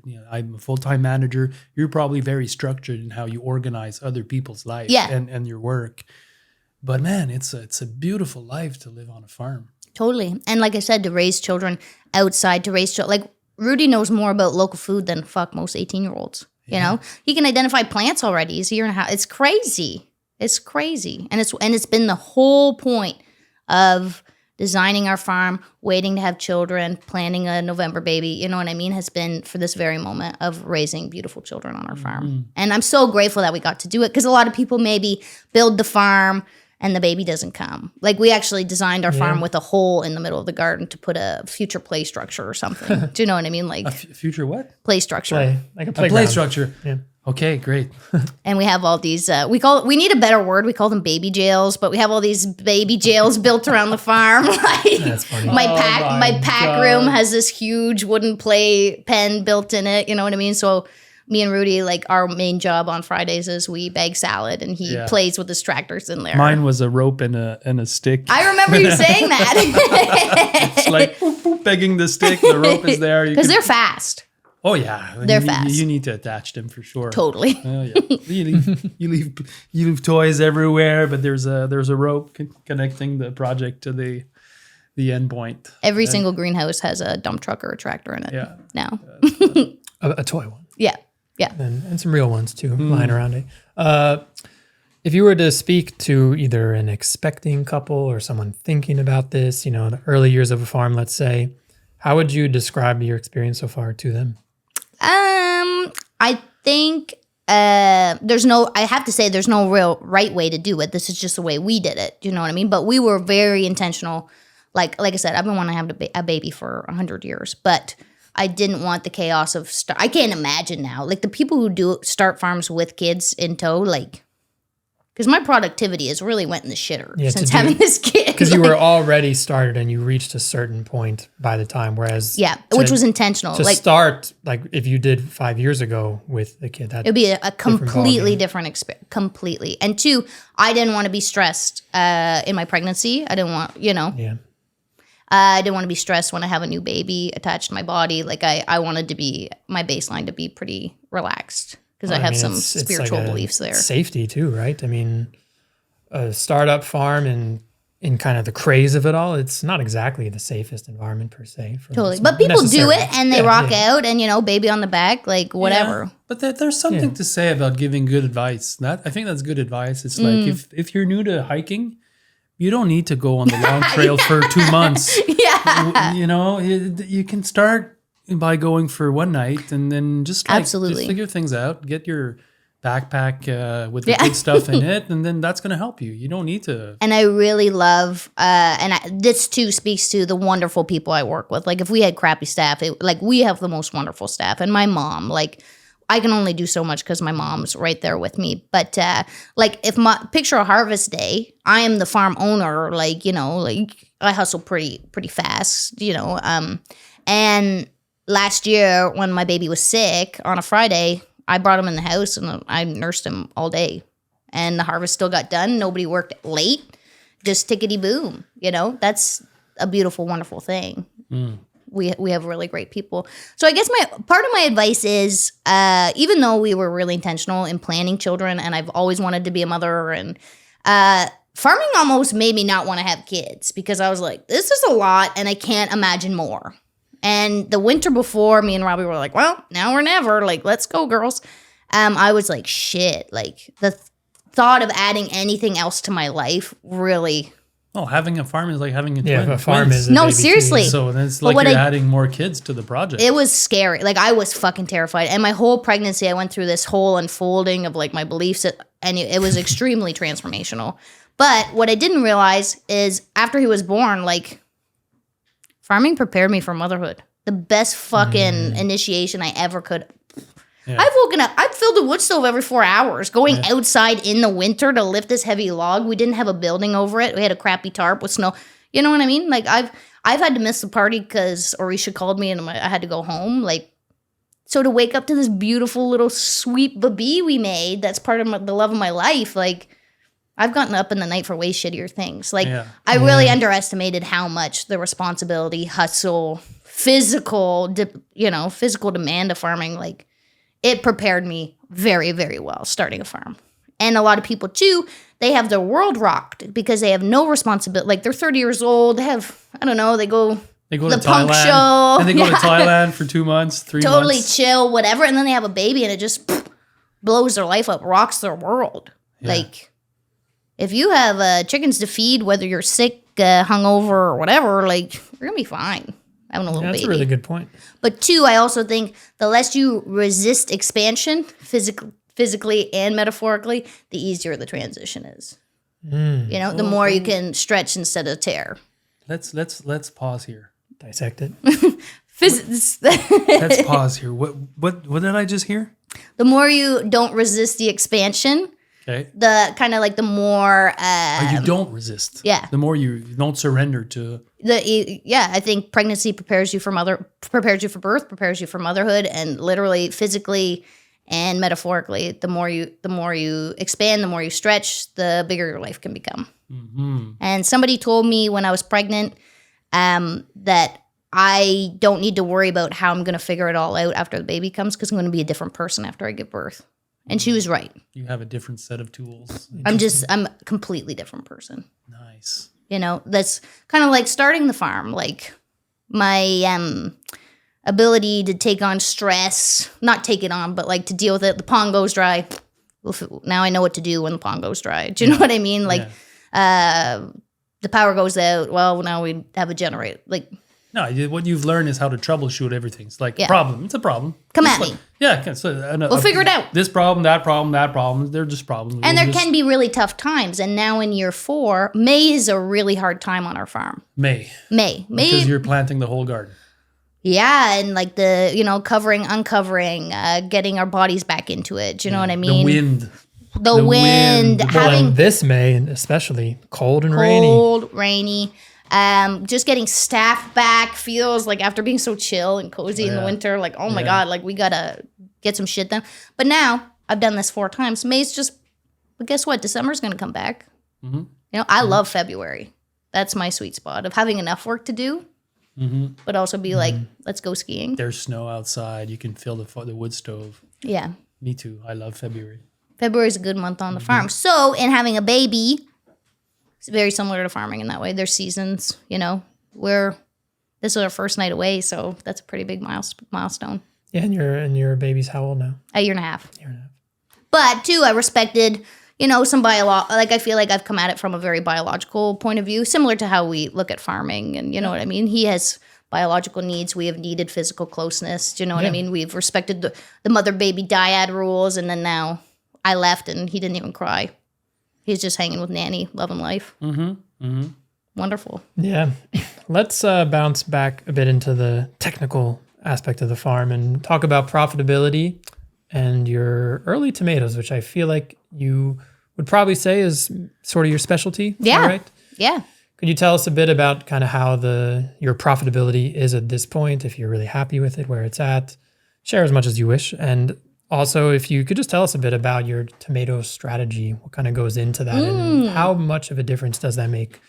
Once again, should a lot of people be really focused on that maybe more than they are? Is that a good idea for a farm to be like focusing on early tomatoes? I feel like it's becoming more common, and especially as like a lot of the Quebec growers have more heat subsidies, like this electric heat initiative, subsidies for greenhouses. Like, I feel like when we first started, we're like, we're crazy. We have tomatoes in May. And now I'm like, oh, there's some other tomatoes floating around. It boosted our farm into outer space. Like, I always say, nobody's excited. I mean, I shouldn't say nobody, but I feel people are more excited about a radish in May than they are in August. Yeah, for sure. Yeah. You know what I'm saying? And literally, I can see on my sales graphs, like August 1st or whenever, like, Everything we goes really down. see. Oh, I don't really understand how other farms make money. We make most of our money from May till July 1st. Yeah, people just get used to having vegetables around. They're like, yeah. But in May, it's like, oh, Well, people don't believe we're growing it. Like my girl at the farmer's market gets hustled all the time. And I'm like, Emma, show them pictures. You work in the field. Like, Show your hands. you know what I mean? Like people don't believe we're growing it, which is a really wonderful compliment. But early tomatoes has been extremely hard and has shaped our whole farm like this crazy heating journey. If we just would have started them like fucking normal people, we wouldn't have a wood chip boiler, but we also wouldn't have these incredible restaurant relationships. So I had no intention of selling to any restaurants at all. I was a little bit scorned at some of my previous experiences on other farms. I thought it was really annoying. Like, what, your cucumber's a little too big? Like, you know what I mean? Like, you're so posh. You're so, I don't give a shit about that. But when we started having our farmers markets, there was a restaurant owner that came and was like, who are you punks with heirloom tomatoes right now? Do you know what I mean? Like, what is this? I want to buy it all right now. Like, what's going on here? And I was like, well, I'll start delivering it to you. And then a good friend of mine, Chris Cook, he was working at a restaurant and was head chef. And then he was like, kind of got our foot in the door in a lot of ways. And we got caught on the door. And now we sell our Tuesday pick like exclusively to 3 restaurants. So what's like the profit on or just the gross income on like a week of greenhouse tomatoes in June-ish? I mean, I'm sure it varies. I wish I knew. Okay. We're not super spread. Yeah, no, it's fine. We're kind of hillbillies. But we sell our tomatoes for like $7 a pound. Yeah. And we pick an unbelievable amount of tomatoes. And I have an agronomist who I work with. Like how many in terms of like hundreds of pounds or tens of pounds? I don't even know. You don't know, okay. And I pull like... Yeah, if you had your... But we do say that like the tomatoes pay most of the wages on the farm. Without that crop, we would... Yeah. And the 1 year of grafting didn't work. Like, are these the agronomists from Quebec coming to the farm? I'm not allowed to comment on that because that would be illegal. Okay, great. But I will say that there is no good vegetable agronomist that I know of. If you are a vegetable agronomist in specifically organic in Ontario, please hit me up. Yeah. Especially if you're a lady. Wow. Yeah. But legally, they're not allowed to come. I get it. Yeah. Like that's one of our key strategic force here in Quebec. It's like we have this amazing resource. There's all these different greenhouse agronomists and subsidies for it. Yeah. Like I'm paying full. If I were to have an agronomist that came from Quebec, I'd be paying full jam cash out of pocket. Yeah. That's a lot. But it's worth it.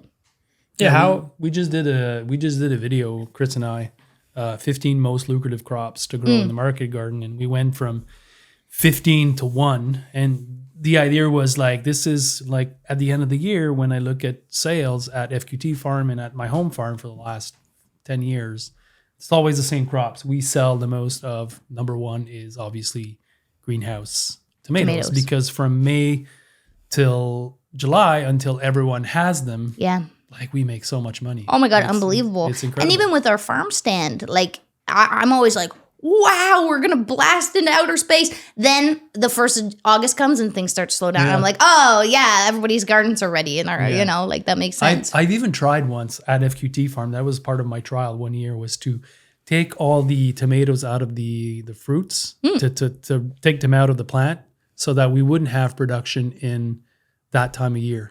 Okay. Because I know that we just are, we have all these tomatoes, but the sales drop. Yeah. Because everyone has their heirlooms, field tomatoes, gardens have their own tomatoes. So just to take the clusters out and then see. And give the plants a bit of a break. Yeah. What's interesting is, and I don't know, like I remember the thought when I worked at FQT was, let's push tomatoes as long as we possibly can maybe. And then to realize that, chefs actually really like seasonality as well. Yeah. So we've kept our tomatoes till December 1st before. No one wants them. I'm really surprised. And we had gorgeous heirloom tomatoes in our farm stand in end of November. And you know what I mean? So now we rip them out at Halloween. I wonder if that's in our biology that we, whatever, because, it's normal to eat seasonally. And then at some point your body's just like, I don't want more of this. When you get excited about a squash, like squashes are beautiful. And the change it's true. of season. For a lot of people, you can, maybe some people don't, but I think a lot of people get a bit sick of the tomatoes at least by September. They're just like, okay, I've been eating. Plant spinach, and then you'll sell spinach. I know you told me last night you don't want to work in the winter, but like the spinach, like in the winter is. We started having some just for ourselves, and it's incredible. It really is lovely. Yeah. Go out and February. So we'll overwinter spinach, but we don't really sell it. We just kind of pick it for ourselves. And honestly, like this is a horrible business plan. Please don't take my advice. But I really like that if I get a flush of spinach in March, I'm picking all those bins. I'm not offering it to my restaurants. I'm driving it around to my family members and H&I Country Supply, drop off a couple bags. Like, I like having an abundant kind of barter chip to treat my friends and family with. Country fairs. Country fair. Last night at our meal together, you talked about, attending the country fair with, I don't know what crop you were growing. Did you talk about bringing a crop? We take all kinds of things. So we try to enter. I think we've gotten in trouble for entering too many things. Like, we don't fully understand how it works. But we've won biggest zucchini. Emma kicked ass, and she had the biggest zucchini. And kind of everybody on our farm takes kind of some ownership and initiative over what we're going to enter in the fair. Do you plant those particular ones in just a huge thing of manure? This year we're getting serious. What's the secret to the huge pumpkin? Is it? I don't know. We're growing manure? one this year, and I it's kind of funny. Everyone's been hustling me to grow a big pumpkin, and some family of ours do a pumpkin weigh-in. So I've never wanted to participate because I knew if I grew a pumpkin, like, I'm gonna get really serious about it. And I had a baby.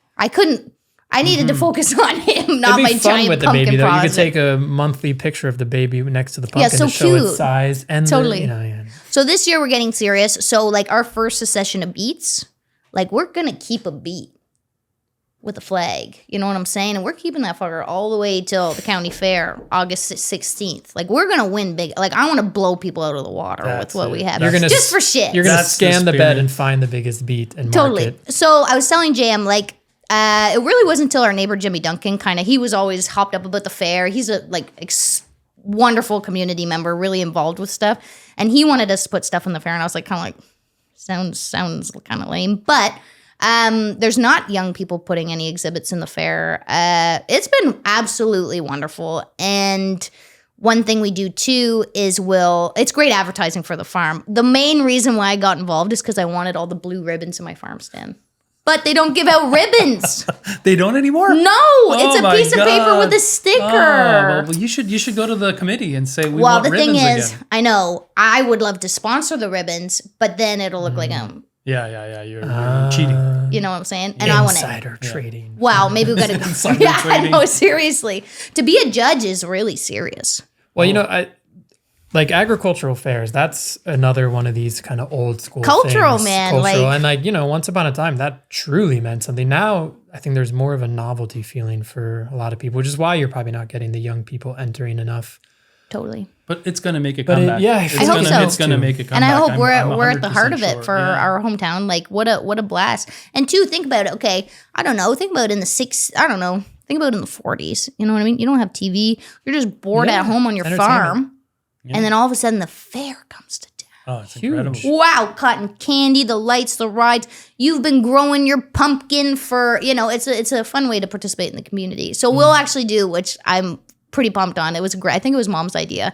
But we do a giveaway. So if you go take a picture of one of our exhibits, we do a gift card giveaway. Do you know what I mean? Great advertisement for the farm. Gets people in to look at the exhibit. It's cute. Yeah. It's cute. So, and it's really great for team spirit. If you have a local fair, our staff take it pretty seriously. And then the day of, to load the big Sprinter van full of all of our fucking pumpkin arrangements and shit. And then they show up in the Sprinter with the Rutabaga Ranch painted on it. And it really, is a point of pride.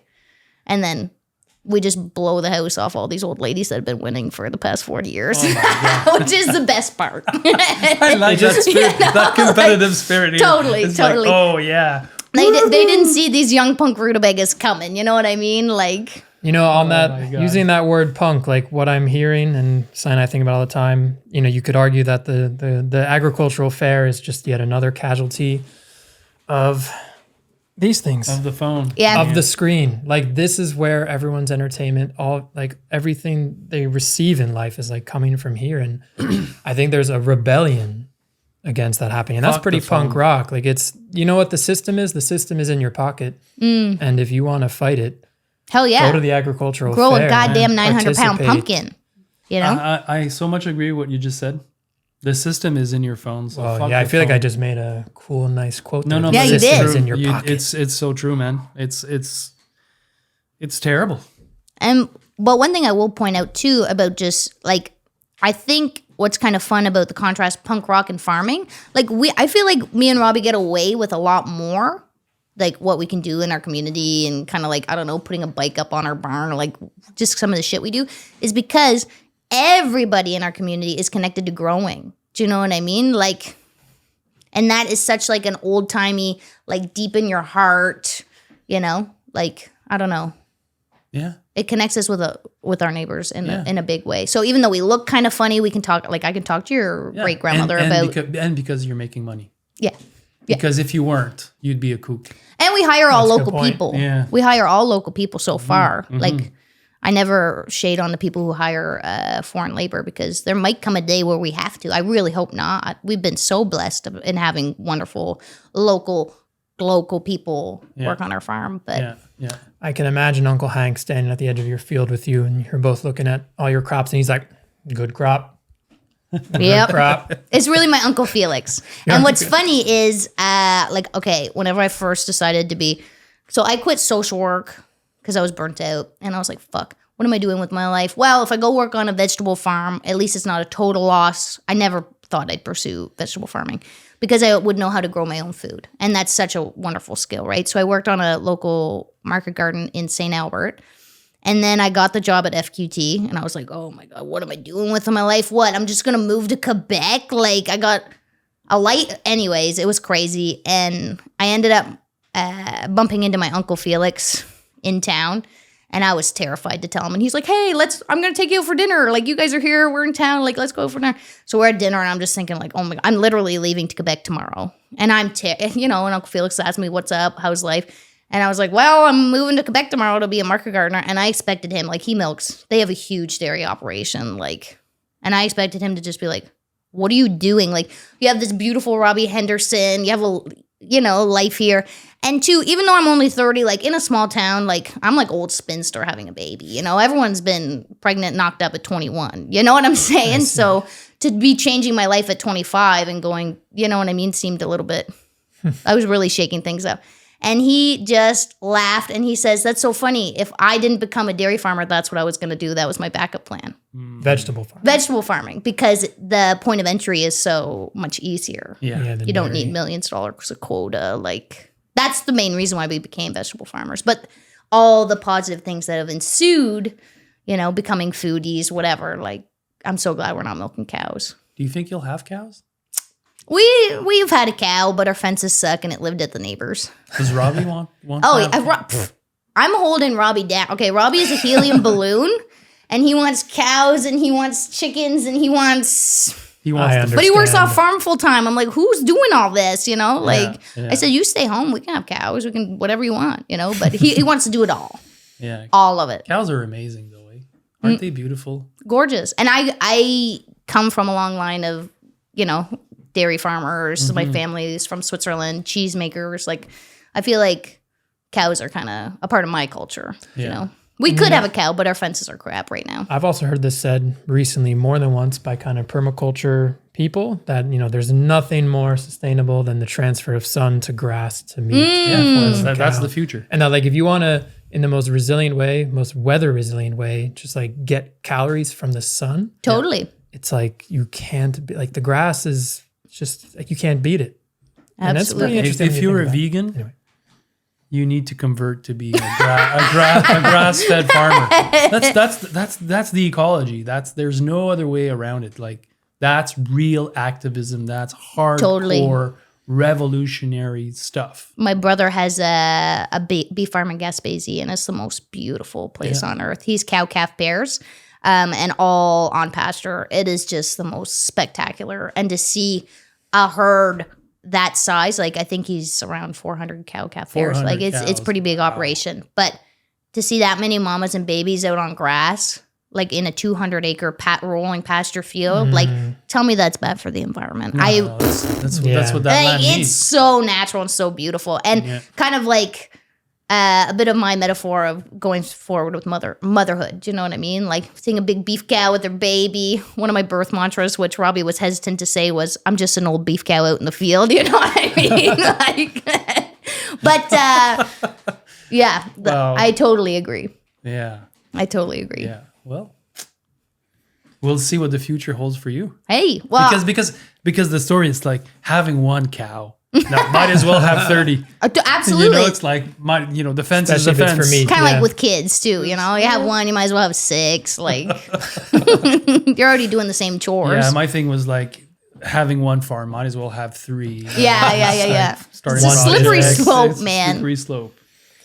We do have to get to rapid fire soon, but I think I have one more thing to touch on just because I want to make sure we didn't kind of gloss over it. I wanted to mention how I've heard you say before that you wanted to be a farmer, but what a farmer meant to you when you were growing up was very different from what you I think view now. And at one point, you and Robbie just wanted to be farmers, but I think you were thinking of beef or doing cattle at that moment. So how did that transition happen? And I think FQT gets mixed in there. If you could talk about your experience and how that kind of shaped you working at Ferme Quatre Temps, which is the farm that Was it a good experience for you? Yeah. Incredible. Mind-blowing. Transformative. So tell us about it. And that idea that before that, I think you were thinking of maybe beef farming, right? Is that right? Yeah, absolutely. Okay. So it's kind of a lot. I'll try and keep it brief. So I grew up on a dairy farm. My role on the dairy farm was very different than my brother's, as some can imagine, for a traditional European family. I moved out whenever I was 16, and I moved in with my cousins who are quite a bit older, and they lived in a house that they're very common in our family. And you buy a farm for the land, and then you just kind of end up with some houses. You know what I mean? So we lived in one of those houses, and I was living there, going to high school, and my Uncle Felix actually knocked on my door. He's like, "Well, if you're gonna live here, you got to work on the farm." And I was like, blue hair, like, what do you mean I gotta work on the farm? Okay, whatever. So he showed me a lot of the things that I wasn't shown to do before. Driving tractor, really, didn't give a shit if I had blue hair or was a woman. You got to do some work around here. So that was kind of the first scratch of the itch where I'm like, oh, working with my hands is pretty cool. But I also was really rebellious and acted like a total shithead. Yeah. Then finished up school. My mom, it was really important for her that I was educated. She kind of didn't go to college and worked on the family farm with my father.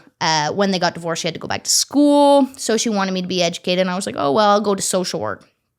I went to school for social work. And in the meantime, because I had a lot of skills that were pretty valuable, I started working on my family farm. Because I already, I could drive a tractor now, and became a bit of pretty big on that. I worked full-time at home for a couple years, and then it came down to who was going to take over, and I was not going to be looked at as equal partner. So I was like, see ya.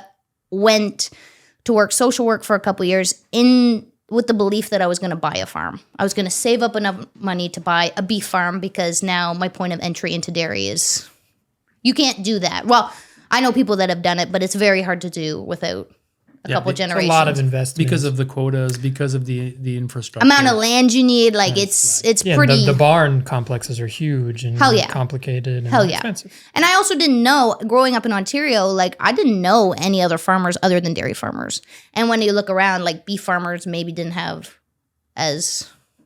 It seemed like a completely different lifestyle. I didn't know any vegetable farmers. It's kind of funny. My dad actually said whenever I was 18, hey, Kikinette, you should be a vegetable farmer. I was like, I don't want to be broke the rest of my life, whatever, Dad, So I worked social work. Me and Robbie were planning to buy a beef farm at some point. Again, we wanted to raise children on a piece of land, produce our own food, which is such a bad idea because I would have been gaining no actual experience on how to manage a farm while I'm working social work, in Ottawa. Burnt out, ended up getting a job on just a random market garden. It's really crazy how it all unfolds. He ended up getting out of business. I bought all his equipment. Nice. Unbelievable. Wow. Nice. I remember after my first season, I'm like, okay, I've worked one season for you. I'm going to go start my farm and see ya. And he's like, no. The worst advice I was ever given was, you've worked one season on my farm, go start yours. He's like, go work on a couple other farms. I'm like, I don't want to. I want to have a baby. You know, like, we got to get the show on the road here. And so, Johnny, thank you. Best advice I was ever given. Johnny, love the ya. best. So at Johnny's, I had no idea of market gardener, Jean-Martin Fortier. This dude from Australia came and did a 6-week stage at the farm. And he was like market gardener crazy, obsessed. He knew all about it. And he's telling me about it. I'm kind of like, an acre farm, no tractor. Like, cool, bud. Sounds, I never read your book, anything. And then we're sitting at lunch, and he says, oh, my God, Farm to Catch is hiring. I'm like, what is that? And he's like, you have to speak French. And I was like, well, I don't speak that good of French, but, like, I could probably speak some French. And he's like, it's Jean-Martin's experimental farm. And Johnny was like, you should apply. And I was like, fuck it. Okay, I'll apply, just for shits, thinking nothing would come out of it. Wow. Applied. And then I got called back for an interview. And I was like, oh my God. And everyone's like freaking out. They're like, you have to go. Like, this is going to be crazy. And I still in my head, I'm like, no tractor, permanent raised beds. Like, what does that even mean? Like, I had no idea. The guy whose farm I was working on was black mulch layer. Yeah. What a disaster. Yeah, it's like that's the old way. The beginning of the season, I was like, I would never be a vegetable farmer without this. By the end of the season, ripping it all up, I was like, oh my God, this is terrible. Yeah, hell all the on drip earth. tapes.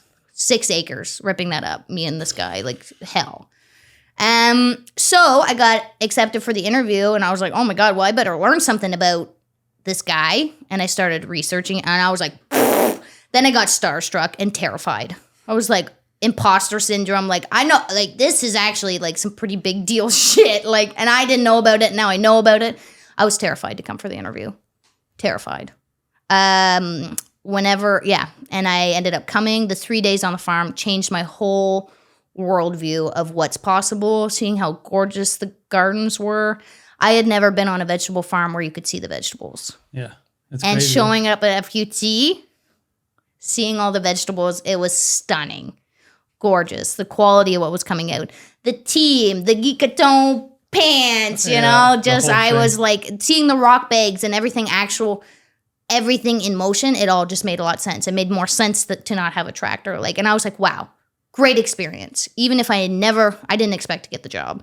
But I was like, this changed my whole perception of farming, whole course of action. What a great 3 days. I'm so grateful. Then I get a call a couple weeks later that I got the job. I remember where I was in my car. Like, I was terrified. I went home to Robbie and said, Robbie, put a baby in me. I'm not going to Quebec. I'm not going. He's like, you're going. I was like, I'm not going. Like, I don't want to shake things up. I don't want to go live here for a year away from you. Like, we're old now. We're 24. Like, we gotta,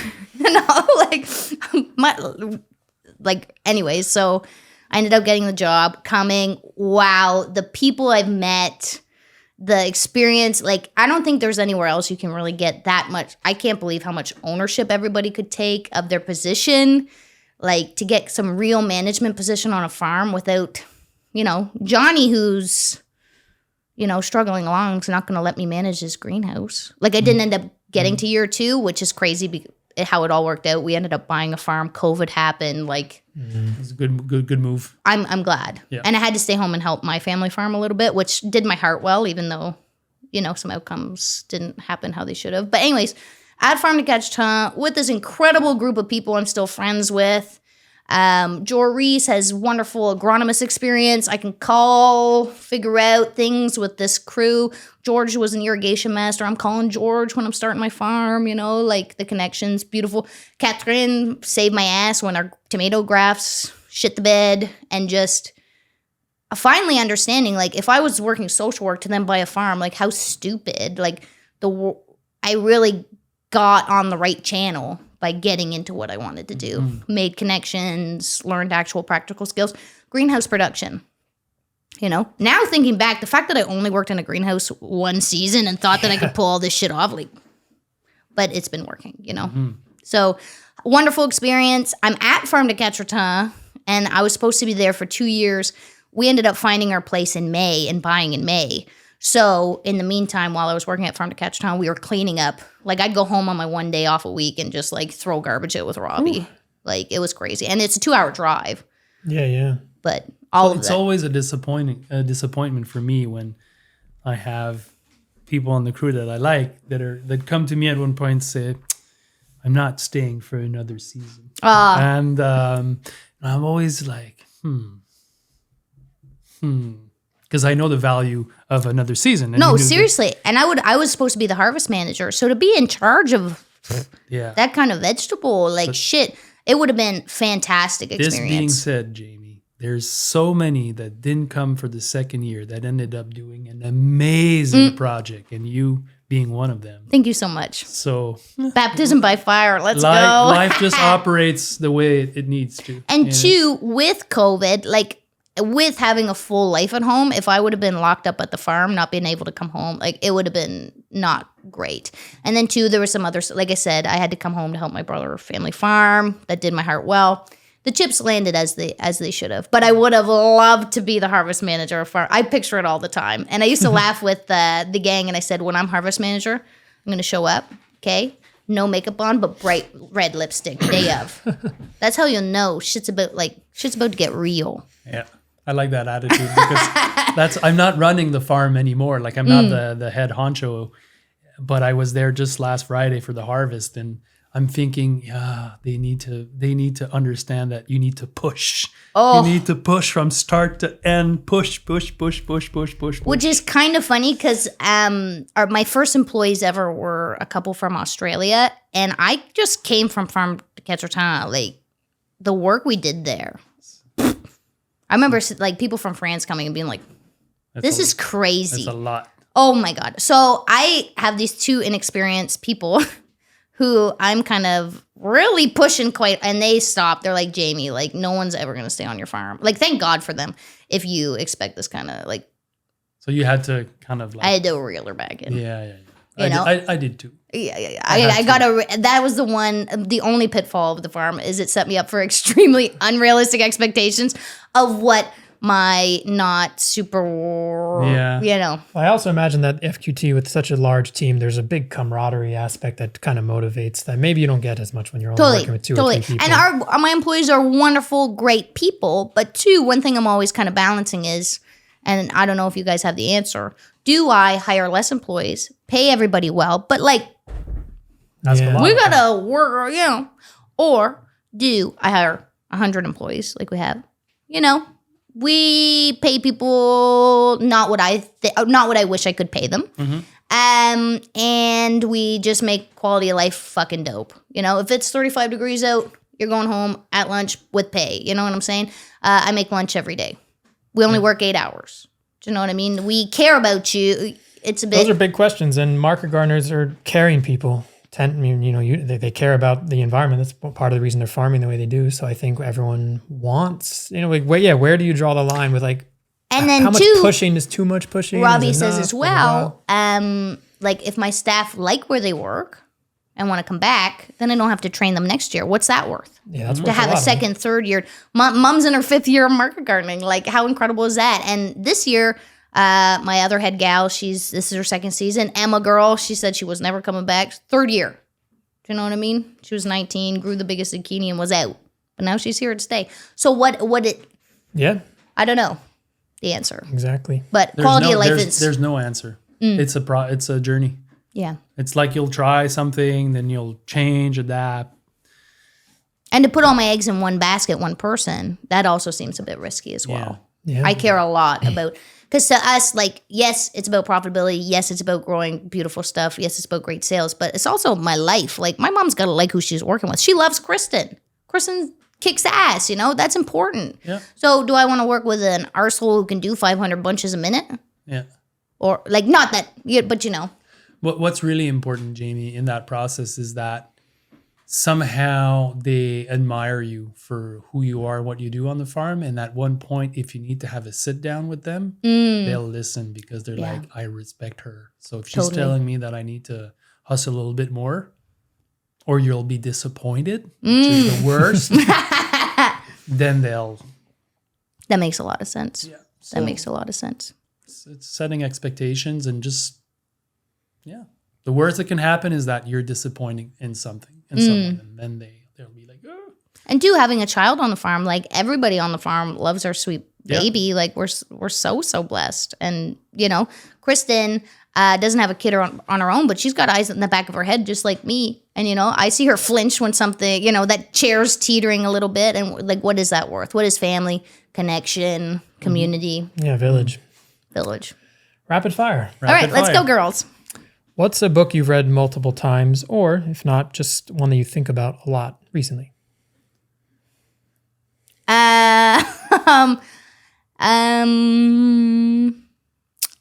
Well, my whole life has been consumed with pregnancy, birth, becoming a mother and babies. So Ina Gaskin's anything she's written about midwifery. I think if you're planning on having a baby and want it to be as close to a physiologically normal experience, she's pretty kick-ass. You have a name drop for one of the books, or is it just? I can't think of the names, but like I read like 3. But the author is Ina Gaskin. Ina Gaskin. She's like a famous midwife from the 70s who like did midwifery on communes and stuff and ended up with better outcomes than the typical medical system. And okay, I feel like this is going to be a good one for you based on things you already told me. But what's advice that you heard when you were really young, but you only appreciated much, much later in life? 100 things. I think when my dad said, Kikinet, don't buy a farm for the house, you buy it for the land, I just want to kick his ass. Do you know what I mean? Like, what do you mean?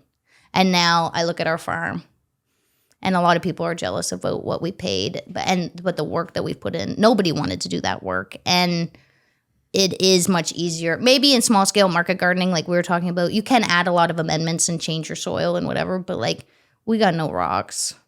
We got no roots.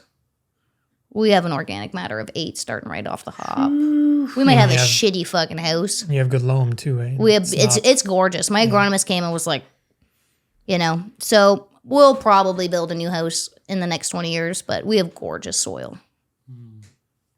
You're not fighting your soil the way and I guess some people feel. The mortgage reflects, a lot of farms and maybe transplants more so buy the farm for the house.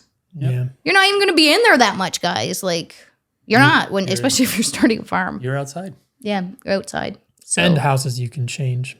Totally. And as the farm, which he used to say, which pissed me off big time, the farm will pay for the house someday. Do you know what I mean?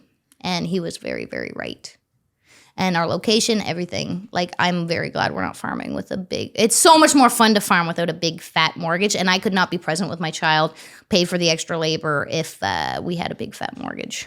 Is your father still around? Yeah, he's farming full time with my brother in Gaspésie. So he's not like around, but he's around. In Gaspésie? Yeah. Interesting. He's on the beef farm in the mountains, which is where growing up in Switzerland, he missed the mountains. Ah, okay, yeah.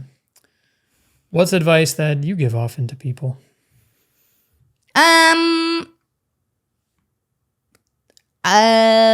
Maybe like we'll play on the motherhood thing. That's really the most important thing going on in my life. But if you're a farmer and you want to have kids and you're scared to have kids because of the farm, like farming has prepared you for this journey. And it's going to be a pretty similar ride, but for a much more, like I love vegetables. It's great. But like I said, pulling my sweet baby out of the crib, there's never been one time I've been like, oh.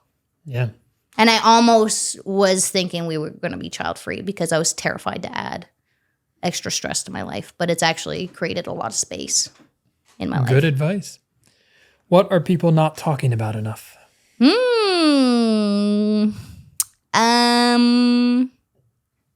don't know. It's funny that every time I ask that question, one part of me thinks people are talking too much. Yeah. Sure. I mean, here we are podcasting for 2 hours, but this big long conversation. But it's just like sometimes it's more about what are people doing. It's because Chris, you're a quiet person. Perhaps. Yeah. So you appreciate the non. Well, I also appreciate. I think in all the talk, sometimes there's not enough doing, and I don't mean that in like a judge. Just a way of like it's a very because of that screen again. It's like a lot of talk, a little less talk, a lot more action. But like, what are you doing?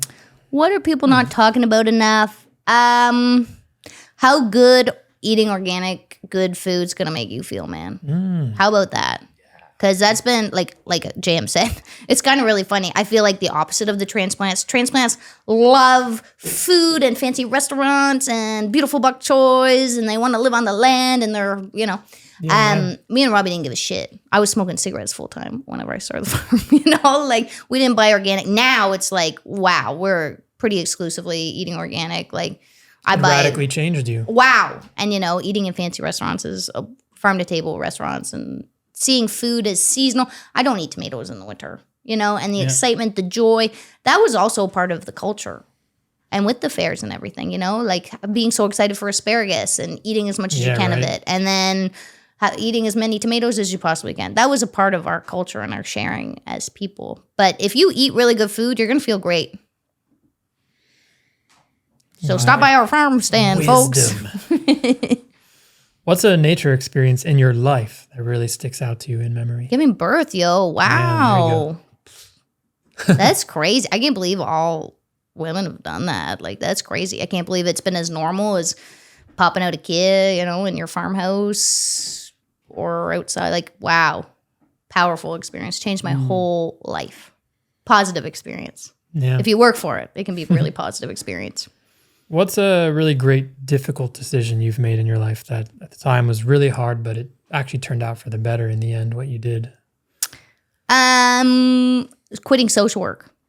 I had a really gravy job with benefits at like 23 years old.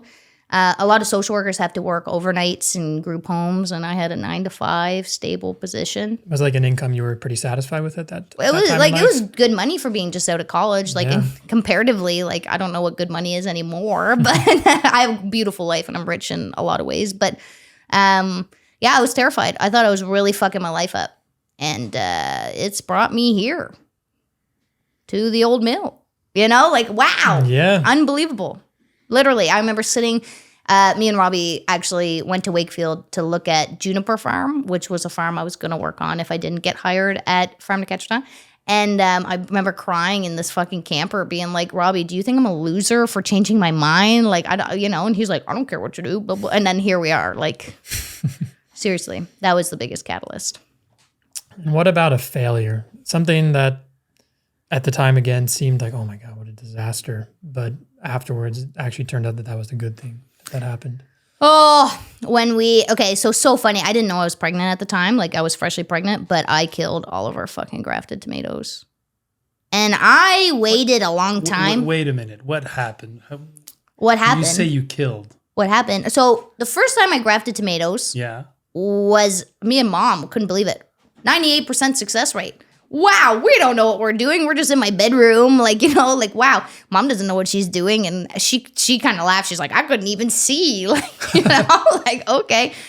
So first season of farming, we had thank God, because if that's what happened later in our farming career, I would have been devastated. Or earlier in our farming career, it would have felt like a lot bigger. So we had such a great success rate with our first year grafting tomatoes. Our second year, my rootstock was a bit bigger.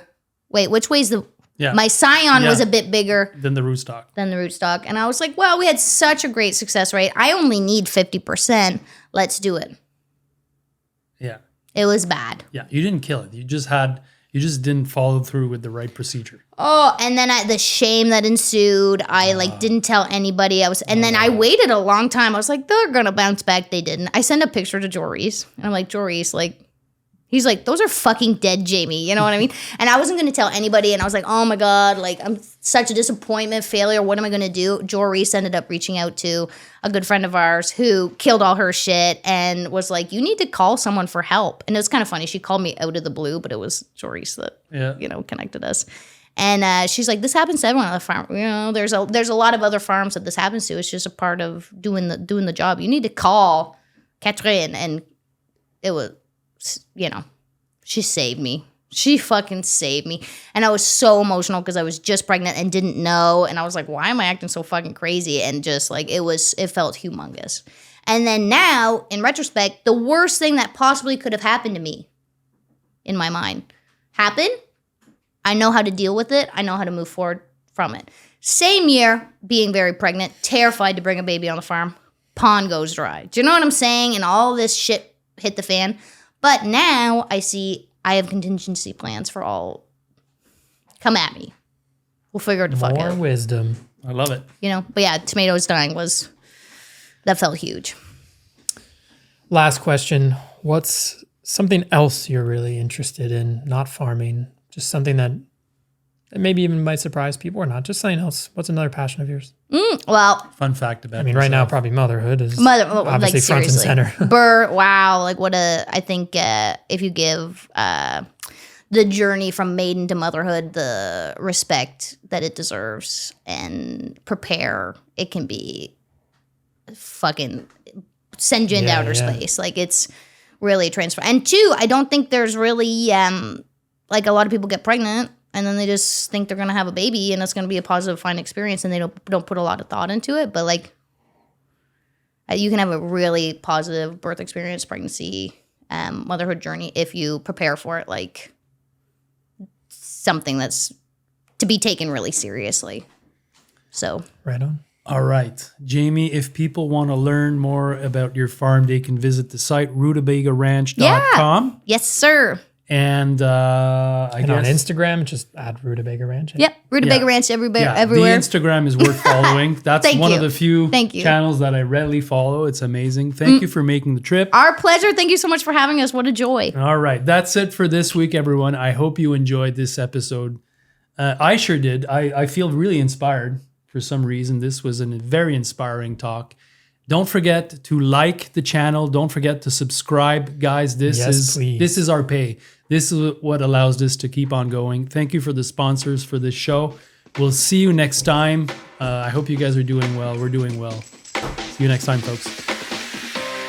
Hope you're enjoying the podcast. These are important conversations, and we're really excited to have them and to share them with everyone. Don't forget to subscribe to it, download the episodes, and please rate them. It makes a difference for us. We want to know what you think about these conversations. They're important.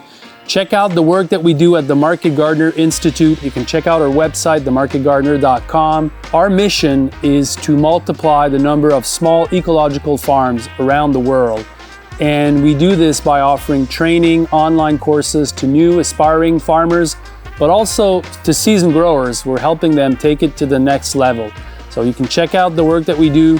You can follow us on social media. You can sign up to our newsletter to get a lot of freebies about gardening, farming, but also about how small-scale farming is changing the world. And that's really what we're all about, and that's really what this is all about. So again, thank you for tuning in. Super excited that you guys are on board. We are changing the world.